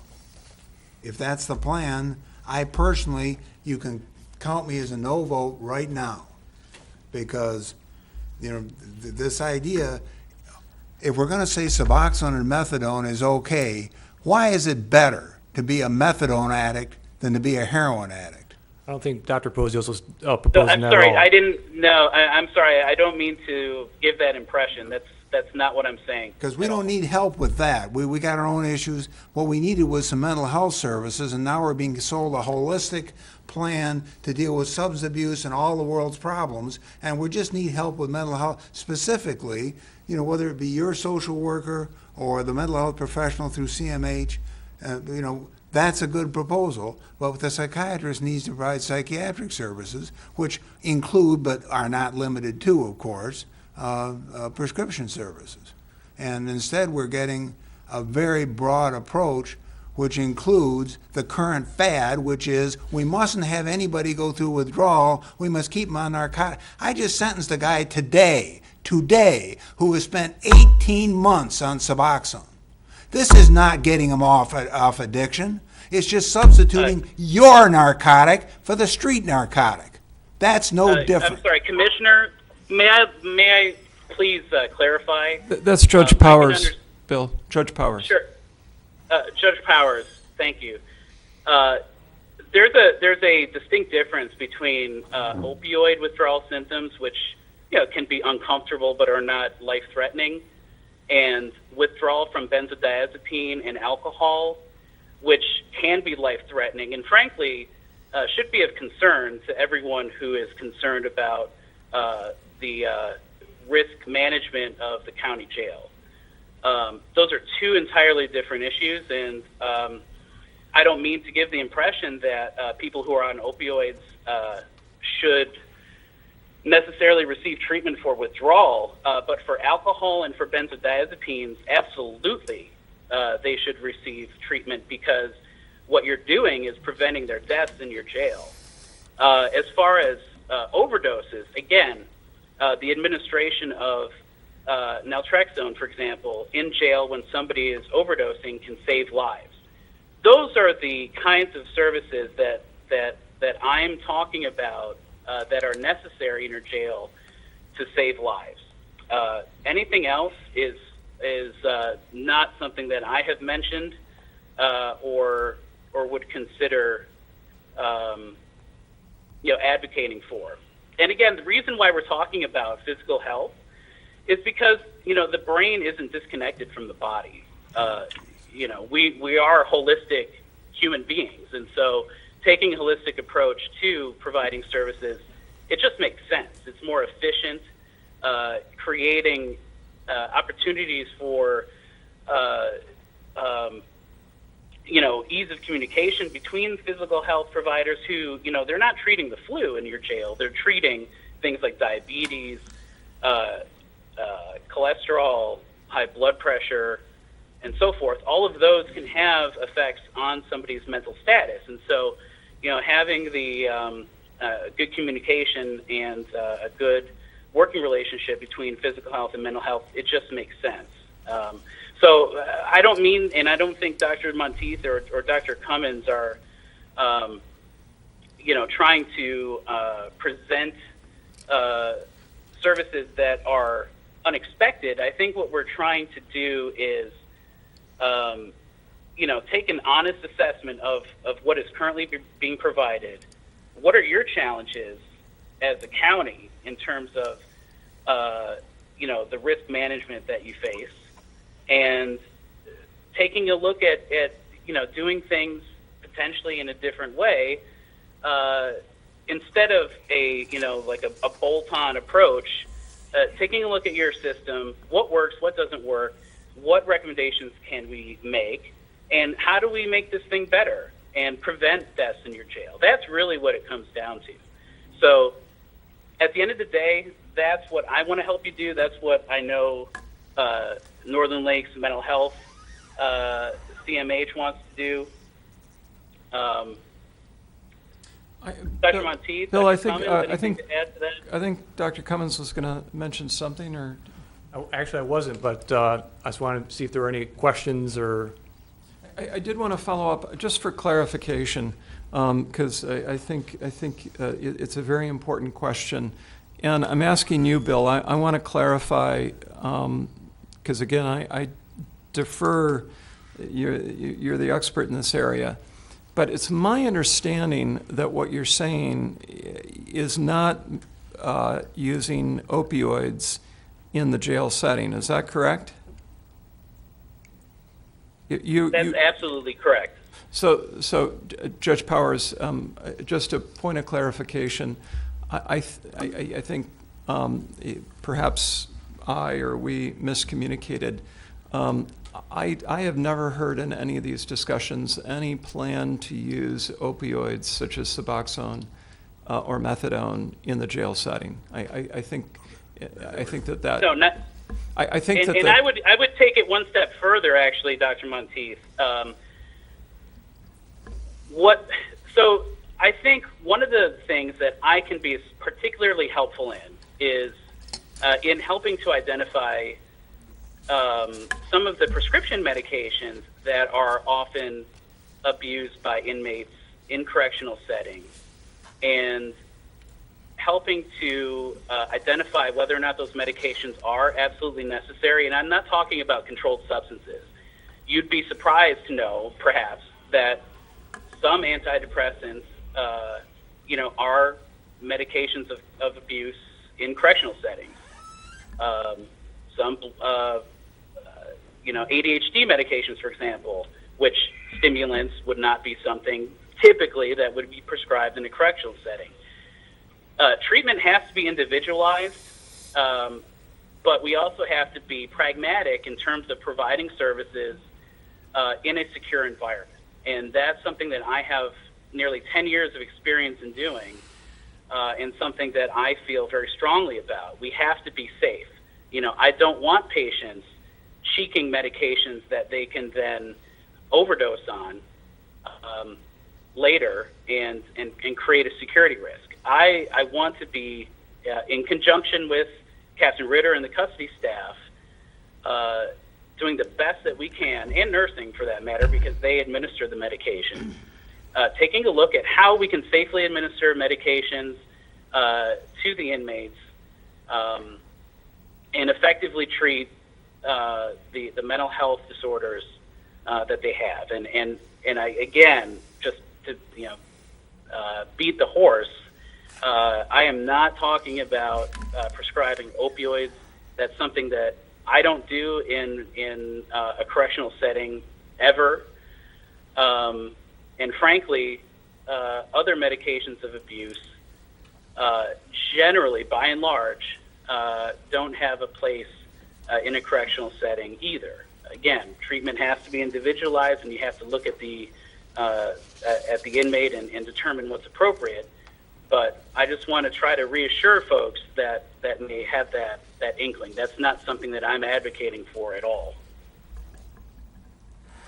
A couple quick questions, Bill. When you talked about, I assumed when you talked about someone needing medical assistance with withdrawal and detox, you were talking about something such as Librium to help them with the withdrawal symptoms from benzos or alcohol.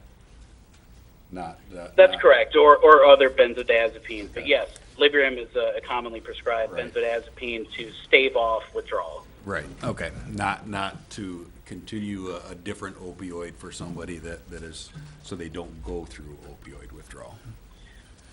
No, so Librium is a benzodiazepine medication that's prescribed to stave off either alcohol or benzodiazepine withdrawal, and it would be a taper. That's not a medication that would be continued in perpetuity. And then separate from that issue is the issue of opioid withdrawal. Opioids would not be prescribed as a substitute for inmates that are going through withdrawal. And those are both common practices in the jail now. So I guess I have kind of two more questions. So if we take the development, implementation, and program evaluation out of this right now, set that on the shelf for a second. Could you see modifying your proposal to 20 hours a month, knowing that there's an addition of a licensed mental health professional in the jail that's above what we get now, for a period of time to determine if that 20 hours is adequate with the addition of the mental health provider that's added, and do an evaluation at the end of a period of time and say, make a recommendation that, okay, now here's the need we see, we are going to request that we see a need for more services, or are you set that your proposal has to be 14 hours a week up front? Well, I'll give you my thoughts, and then I'll let Dr. Cummins and Dr. Monteith chime in. I do think that it's necessary to have a period of assessment to determine, what's necessary and how to, for lack of a better word, troubleshoot, and then come up with a strategy that works for everybody. My hesitancy in terms of agreeing to provide services for an X amount of hours outside of what I deem to be appropriate is the potential liability that I may face if, for example, 20 hours is not enough, and let's say that there's an adverse event in an inmate that I'm not able to provide services to. That would be a situation that I wouldn't want to get into. So I think that, in short, we can discuss, I think discuss the assessment of services, but the component of a sort of trial, that's something that I think would bear further discussion. Dr. Monteith? When it comes to the hours, I'm really deferential to you, Bill. I think that one of the key parts here is that, there's a lot we don't know, all of us, and it certainly applies to me. But there are a few things that we do know. And I think we understand our for me, my little corner of the world, to an extent, certainly not a perfect understanding. And when it comes to Dr. Pozios and the forensic area, he's highly regarded. He's somebody who I've known for a long time, and I value his perspective. He's the one going to be in the trenches, and I think he's got to be comfortable with whatever the number of hours are. I don't know. I would second that.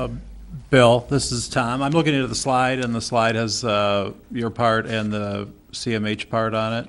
I think if we were to show this to somebody, that's a little confusing because the total includes something that's part of another proposal, so it's like a duplication. So I think it should just focus on the upper part of the slide, and that there should be a range of hours. You might want to mention that you're going to have to allow the cost of a nurse, if you mentioned a registered nurse possibly being on site at the jail, people wouldn't necessarily know. Well, yeah. There is. My understanding is that currently the nursing staff is provided through the Okay, physical so you're health using center. what's already provided, in other words, yeah. Right, Okay. right. So the other thing that I would maybe put in the proposal is, what it takes to, to get started, that you might put more administrative type hours in at the beginning than you would, a few months later once it would be underway, because I think you might want to actually, be present here while you're setting the program up or, getting the program started rather than just being in Ann Arbor or somewhere and only looking at your time as the Sure. communication time. So I think a little more information and make sure that people, when they see that proposal, they don't see something that's part of another proposal because if they look at the total, then they're kind of, price shock or something. That'd be my suggestion, so. Bill, we talked earlier about the telecommunications equipment and the fact that how it's encrypted, if you will, so is that it's not accessible. I'm assuming that's going to require additional equipment be installed in the jail. You know, we do video arraigning and such in there, but it's certainly not of that level. What is that equipment provided as part of your service, or is there a price tag for that equipment to be added over and above? We actually added that equipment when CCS went to telepsychiatry, so we already have the equipment So we do have and it in software and firewalls That's in place. the last new addition. Yep. Okay. So if we also do the peer review specialist, then the total we're looking at is $381,500? Or is the peer review person in place of the licensed social worker?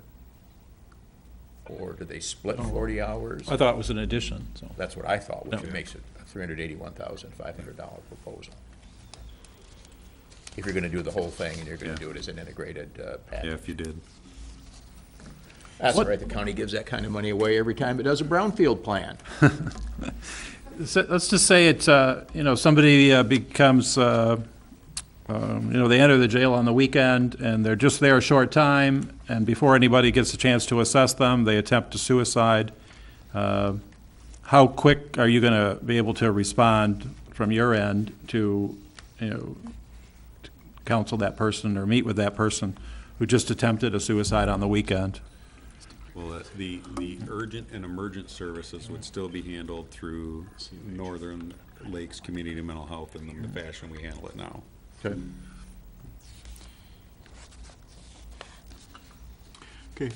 Do you guys, quick question. Go ahead. As behavior medicine associates, do you have any other clients that are correctional facilities? No. So this would be a first for the group of three? And you two, do you have any other businesses together besides this, or would this be your first proposal? There are together? other psychiatrists, but we do not do any corrections work. Okay. Other than obviously Bill Pozios, which is why he would be part of this. That's all he does. Fair enough. And in the event of an emergency, both of you two doctors, you're local here in Traverse City. If for some reason Dr. Pozios were not available, would you have the ability to provide care at the jail if there was an emergency situation and Dr. Pozios weren't available, being that you're local here in the community? Fair question. I think those are details we would need to sort out. And then Like when he's I lecturing? would like to add that, you know, again, in cases of psychiatric emergency, if there is concern about a life or death situation, that inmate is going to an outside ER for treatment and assessment and potential hospitalization. We would need to discuss this detail. However, one of the things that I would like to assure is that there would be call coverage for emergent situations that would require, let's say, a prescription for acute agitation and so forth. That's something that I think can be handled effectively, you know, via telepsychiatry or even via phone, which is what happens, you know, in the setting that I currently provide services to. But again, you know, emergencies, if they're life-threatening situations, then those are situations that need to be dealt with in an emergency department in an emergent fashion. And that is separate from what we're looking at here. That is already addressed by Northern Lakes Community Health and the service they provide us now. Is that urgent and emergent? Anytime there's an on-site emergency, they're here and help to get through that emergency. One of the components we're missing, which he just brought up, is that person that may not be emergently to a point where their need to be hospitalized, but their agitation is such that it's dangerous to others. Then we have somebody available through telepsychiatry or on call that can prescribe a medication and medically intervene with that inmate if necessary to avoid hospitalization or somebody getting injured. Right, and in addition to that, determining or intervening in episodes of self-injury before it gets to the point where they require hospitalization. So again, every time a patient cuts themselves, every time they bang their head, well, not every time, but if a patient is engaging in self-injury that's serious enough to warrant treatment at an outside ER, then you're doing an ambulance run. You've got deputies that have to go along with the inmate to the hospital, and that is a situation that I'm sure Captain Ritter would like to avoid as much as possible. And trying to get ahead of that, trying to take care of these situations before they get out of control is something that we would be very interested in helping to resolve.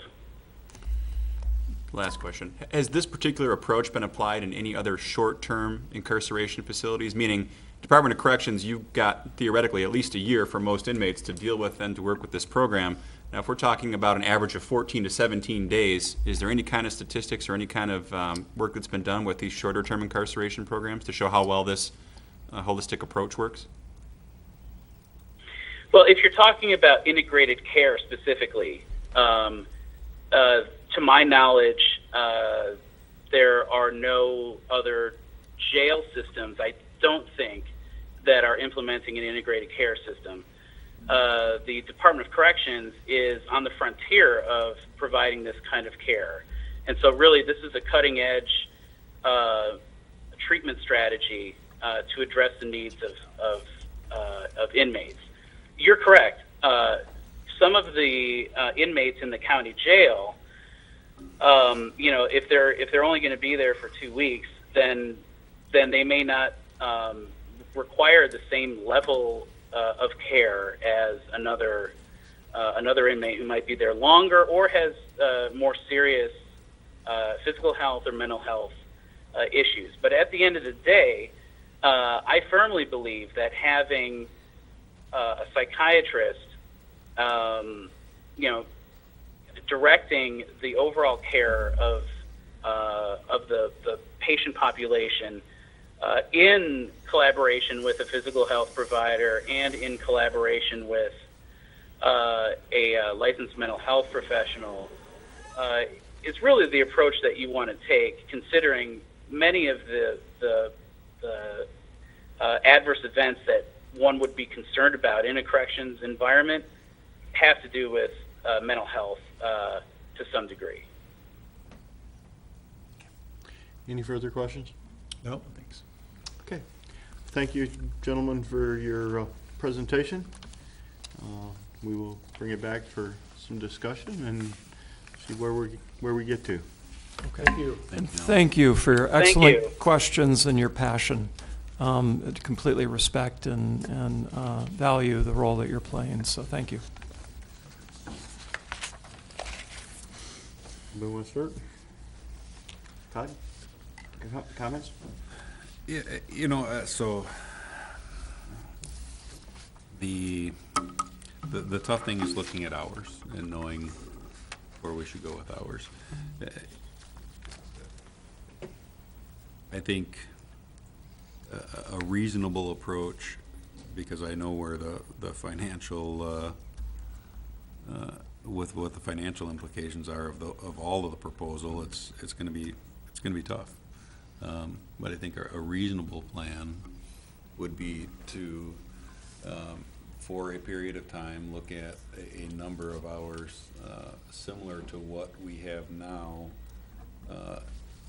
after an evaluation period, with the addition of the additional mental health providers to determine whether or not those hours need to go up before we jump those hours that high at the beginning, with adding these additional mental health providers, not knowing what that's going to do to sway what we need for mental health hours from a psychiatrist. We've had that discussion.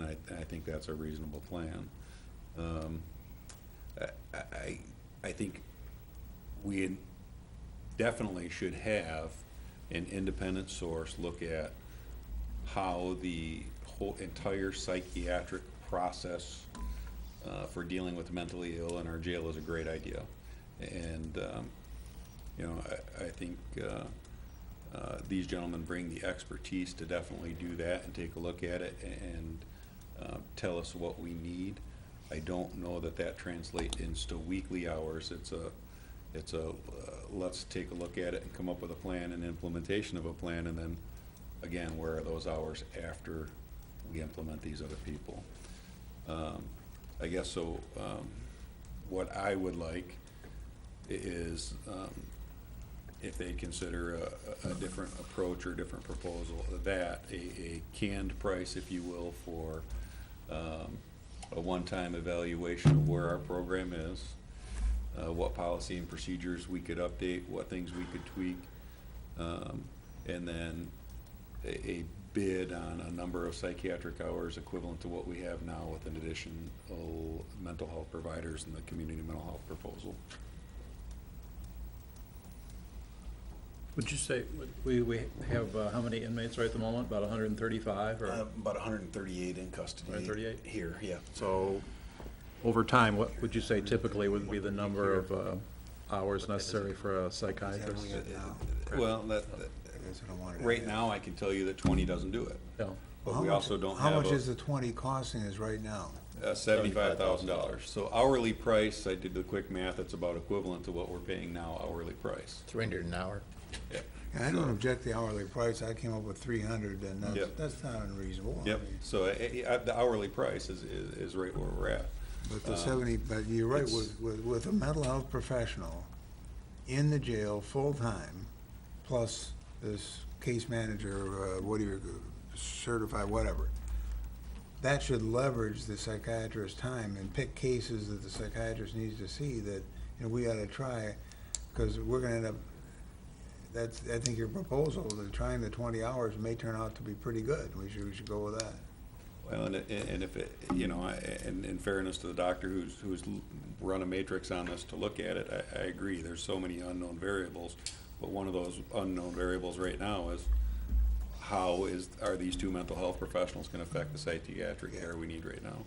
And I'd be a lot more comfortable pushing to recommend that 14 hours a week if we understood that at this point. Not knowing that at this point, the 20 hours we pay for now may be adequate, but I would again like to see them propose that 20 hours and have that all under one umbrella of care. Can you do $300 an hour and not to exceed 14 hours per week, and then use what you use? Yeah, I'm comfortable with a proposal like that. It's I don't know if they financially are. where I'm pretty confident my finance director will not be very happy with a proposal like that. So I guess what, you know, in my mind, you know, I go back to the CMH proposal that we talked about, you know, a couple weeks ago or a couple months ago, and then again last month. I have no problem, in fact, absolutely make the commitment for the mental health first aid costs. And I believe we have that set for August. And Todd, you gave me a number, how many officers you were hoping to get to that? we have our entire staff but one that will be attending during those 3 days. So that's a huge thing. And then we've got in September, we're gonna do the more expanded program, and we're hoping to get at least 4 or 5, half a dozen into that program. It'll be at least 4 for the So, trainers. you know, so that's a huge, great thing. I'm willing to go to the county board and make the argument for the licensed mental health professional 40 hours a week in the county jail. I'm still kind of flipping the coin over the peer support specialist, you know, at least in my mind. I can see where it helps, and where it helps is as we integrate those people out of the jail back to the community. And that has a significant value to both those inmates, and it has a significant value to our community. And I think that's the huge piece. So I'm inclined to support the 40-hour-a-week licensed mental health professional. I'm inclined to support the peer support specialist.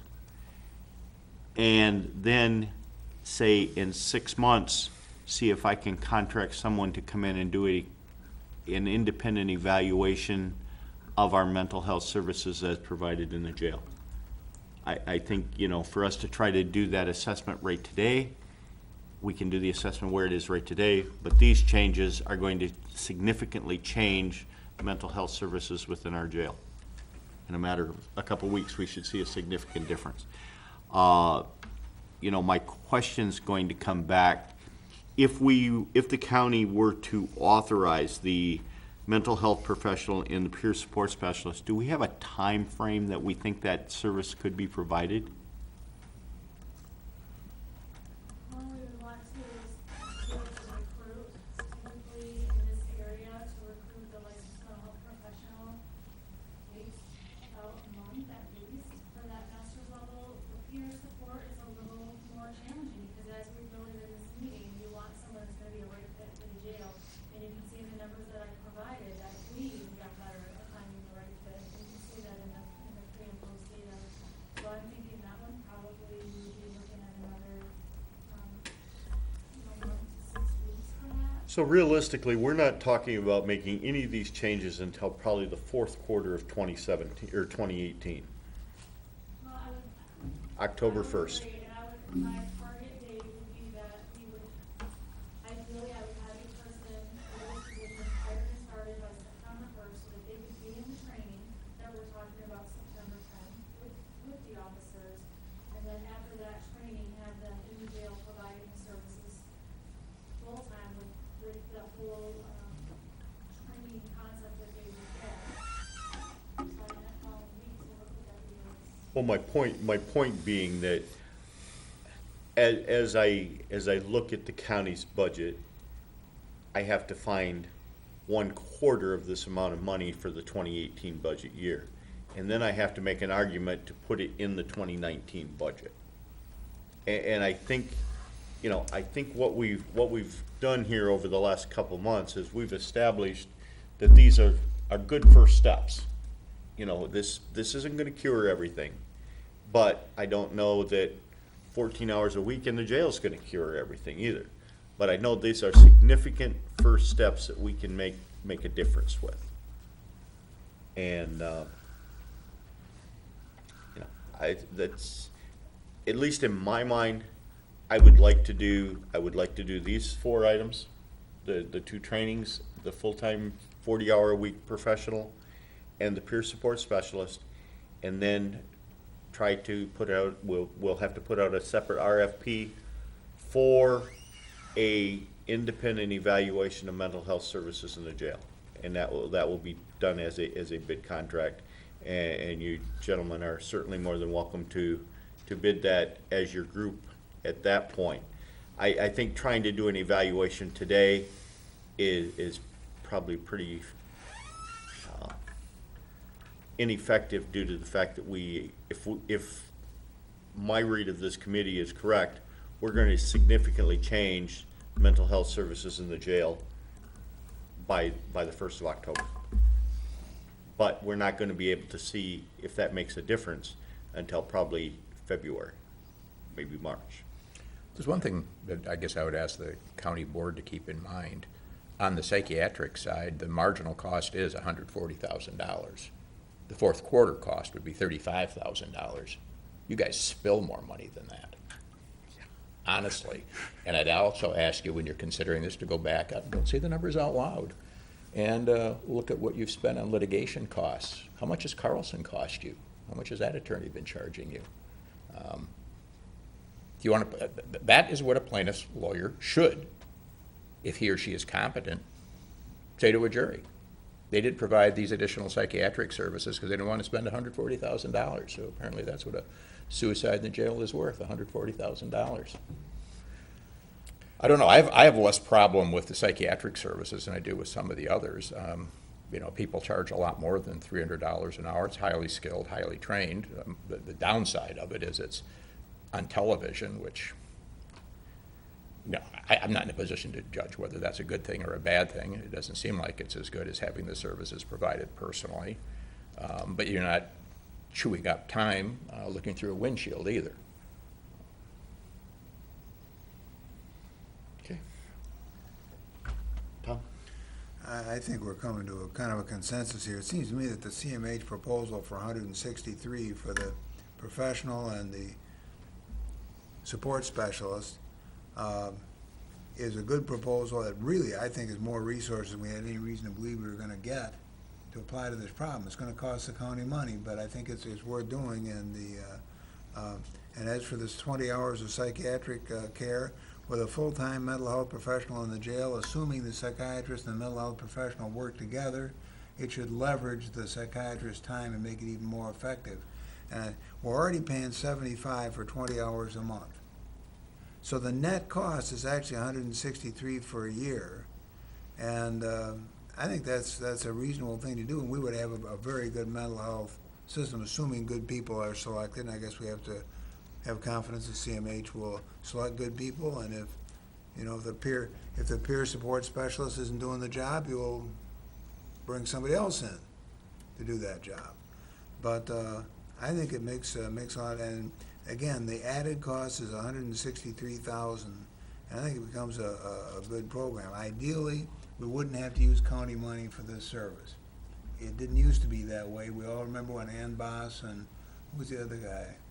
Art Newhouse. Art Newhouse. Did an excellent job working through CMH. That's not happening. It's not gonna happen. This, I think, is a good way to go, and I do think that this may be may be adequate. And I think that the county, it's real money, I understand, but I think it's worth doing, and so I would support that kind of approach, which I think is what Captain. So you're saying you want the licensed mental health professional, you want the peer review person, you want to continue the 20 hours a week? 20 hours, yeah. So Now, so it's 138 total, or 163 at the margin? At the margin. And I would rather have the 20-hour psychiatrist time done under the auspices of CMH, so it's one group that's providing these services, and then we have the coordination between these two people CMH are gonna hire and the psychiatric services. But it sounds like that has to be done independently, so that's the way it is. But seems like a very substantial investment by the county that's very effective, and I think it makes a lot of sense. I think that's what Captain Ritter has suggested, is basically the same thing. Matt, comment? I would agree. I think that sounds like a sound approach. And I mean, if you wanted to take bids or proposals on who was to provide that 20 hours a month, I don't see how that could be a bad idea. Somebody might have some new ideas or a new approach for the 20 hours a month, but.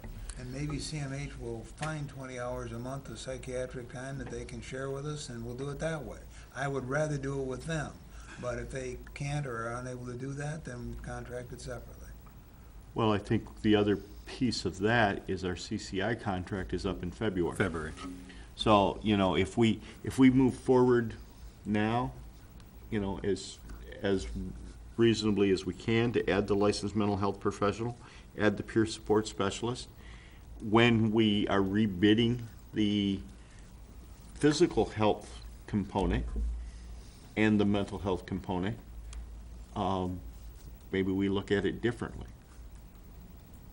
But, you know, to try to rewrite the CCI contract from now till February probably doesn't do us much good. I'm assuming we're probably gonna go out for that in October, November? About September 1, the RFP will go out. The RFP will go out, so, you know, by long before the end of the year, that contractor, those bids will be back for evaluation of both the physical component, and I think what we do is when we write that new RFP for CCI or whoever our mental or our physical health provider is, we make sure to outline better the mental health component that we need.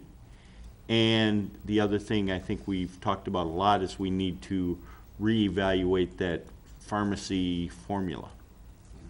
Because I would rather look at this. that formulary has been a significant issue to us over the last few years.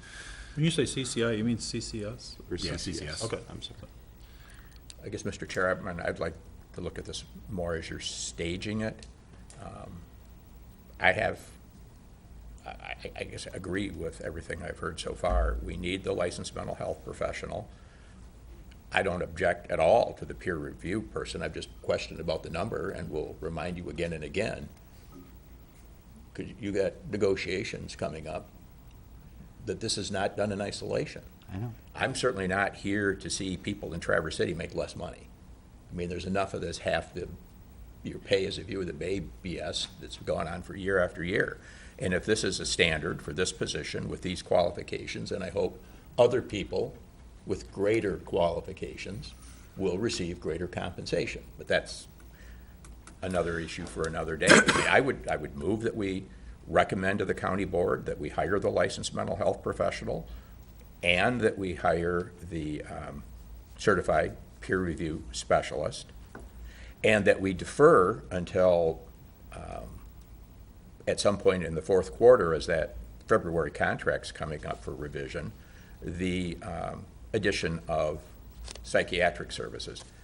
Personally, I'm not uncomfortable with 14 hours per week of psychiatric services for 135 people, the vast majority of whom are depressed, anxious, and suffering from substance abuse addiction. I think that's the easiest part of this, but I'm more than willing to let this initial part get up and running, see how it's working, how it coordinates and works with the existing 20 hours a week of psychiatric services we get, and then maybe be in a better position to say by February, well, the number isn't 14 hours per week, maybe it's 10.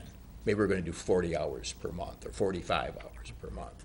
Well, and I think that's the piece, is once we get this in place, and as we prepare the RFP for our February contract, you know, we try to evaluate whether or not the 20 hours a week is adequate. You know, as we know, as it stands right, or $20 or 20 hours a month, as of today, it is not. But, you know, maybe that number's 40 hours a month instead of 20. Well, when you add the mental health professional at 40 hours a week, it might be a lot closer. We just don't know. Is there a second? There's too much to know. Yeah. All right, I have a motion by Rogers. Do we have support? Yeah, I'll support that. Second by Ritter. Further discussion? Tom? When does contract come up with our current psychiatrist? It's a rider on the current okay. medical. It was program. like It's part of the Contract, CCS contract. yeah. So Okay. in February. So I do have a question for Bill after our motion. Okay. All right, if there's no other discussion, those in favor say aye. Aye. Opposed, the same? Okay. I will take a proposal to the county board tomorrow night, asking them to, you know, I'm assuming that they will take the proposal tomorrow night. I don't expect action tomorrow night. We'll probably have action in September to move forward with the contracting with CMH for the licensed mental health professional, one full-time person for $98,000, the certified peer support specialist at $65,500, and we will also outline the 2 training programs that we've already got rolling forward with at this point. I think we've made huge steps here in the last couple months. So Dr. Pozios, Captain Ritter again. You Yes. still there? Okay.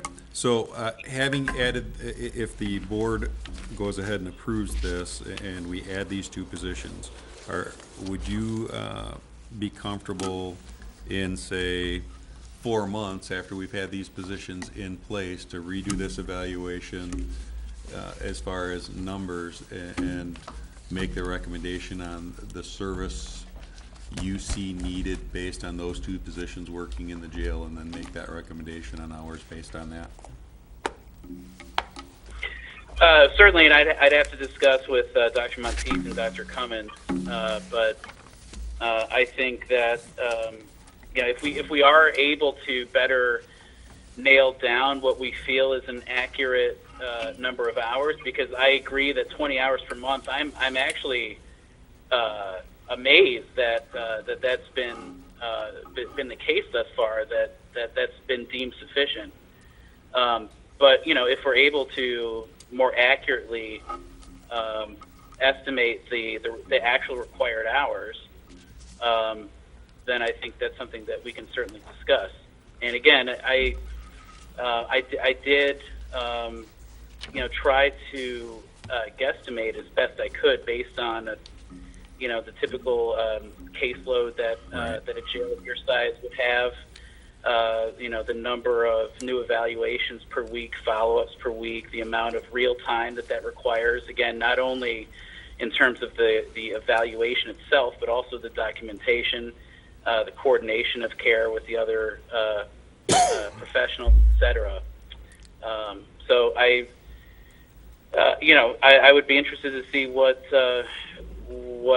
somebody else's estimate of that need would be, but I'm open to continuing that conversation. Well, I don't think anyone is necessarily saying that we need somebody else to evaluate those against your numbers right now, but we're curious, once these two elements are added in, if that estimate changes from you, once we can give you different data. So, if the number of referrals going to the psychiatrist dramatically drop over the next several months with these people in place, if that changes what you see as a need for psychiatric service numbers, as far as a number of hours for a psychiatrist. So if you're willing to readdress that, in a few months after we have these other services in place, I think the board would be much more comfortable making a decision, yes or no, based on you having that information. Sure, I'm more than happy to continue the conversation. Great. Sonny, if we first bring it up at the board meeting tomorrow on the 18th of July, do you think we can add it to the agenda, for the first or the second meeting of August, and not, because you said September, I think. Possibly. Oh, okay. Well, we're gonna have to talk to CMH to, figure out what their timeline's going to be too. Right, because the other part of the Because timeline is, we're talking about an August training or a September training that Yeah. you wanted these people to attend, so. they said I don't- September 10th for train the Right, trainer. so I don't see that person being in-house until after that training, at least in my mind anyhow. So I think we are a September thing. I'm willing to, talk about a head nodding thing to be done at the second meeting in August or the first meeting in September, but I don't see the contract, in fact, being in place until into September sometime. Okay. Does that sound reasonable? Yeah, I see a couple heads moving around back there. I'm not sure if they're up and down or horizontal, but they're moving. Okay. Is there any public comment to be made at this point? Okay, seeing none, I do want to make a comment. As I spoke with you, with the public and with this committee, when we started this process, this jail ad hoc committee, we're addressing our jail issue from two sides. The first was this jail ad hoc committee that immediately was trying to deal with the mental health issues in our jail.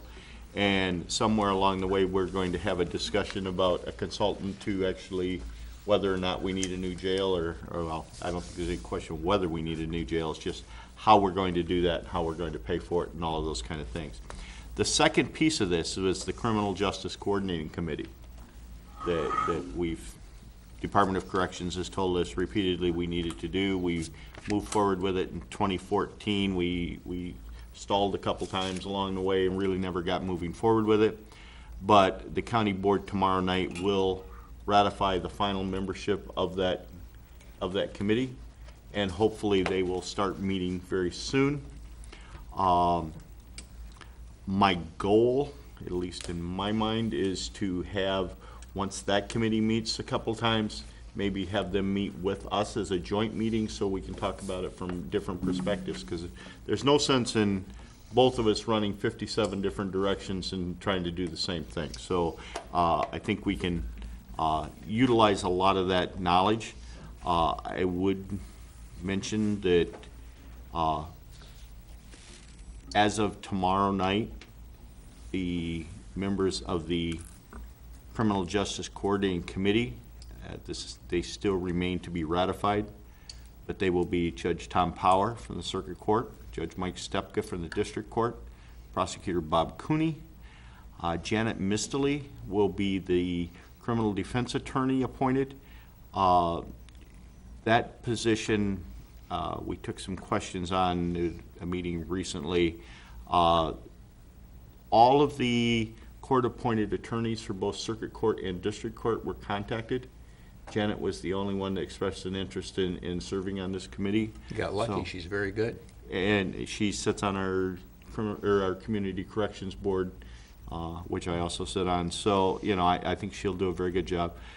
Sheriff Tom Bensley, County Administrator Nate Alger, County Jail Administrator Todd Ritter, Traverse City Commissioner Michelle Howard, Grand Traverse County Commissioner Dan Lathrop, and last week we did interviews for the citizen at large, and Diana Bauer was selected to sit on this committee as a citizen at large.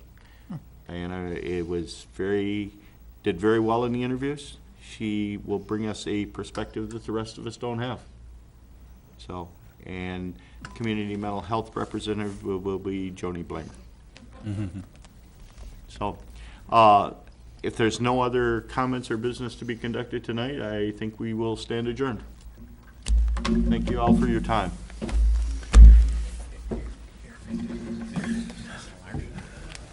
Thank you.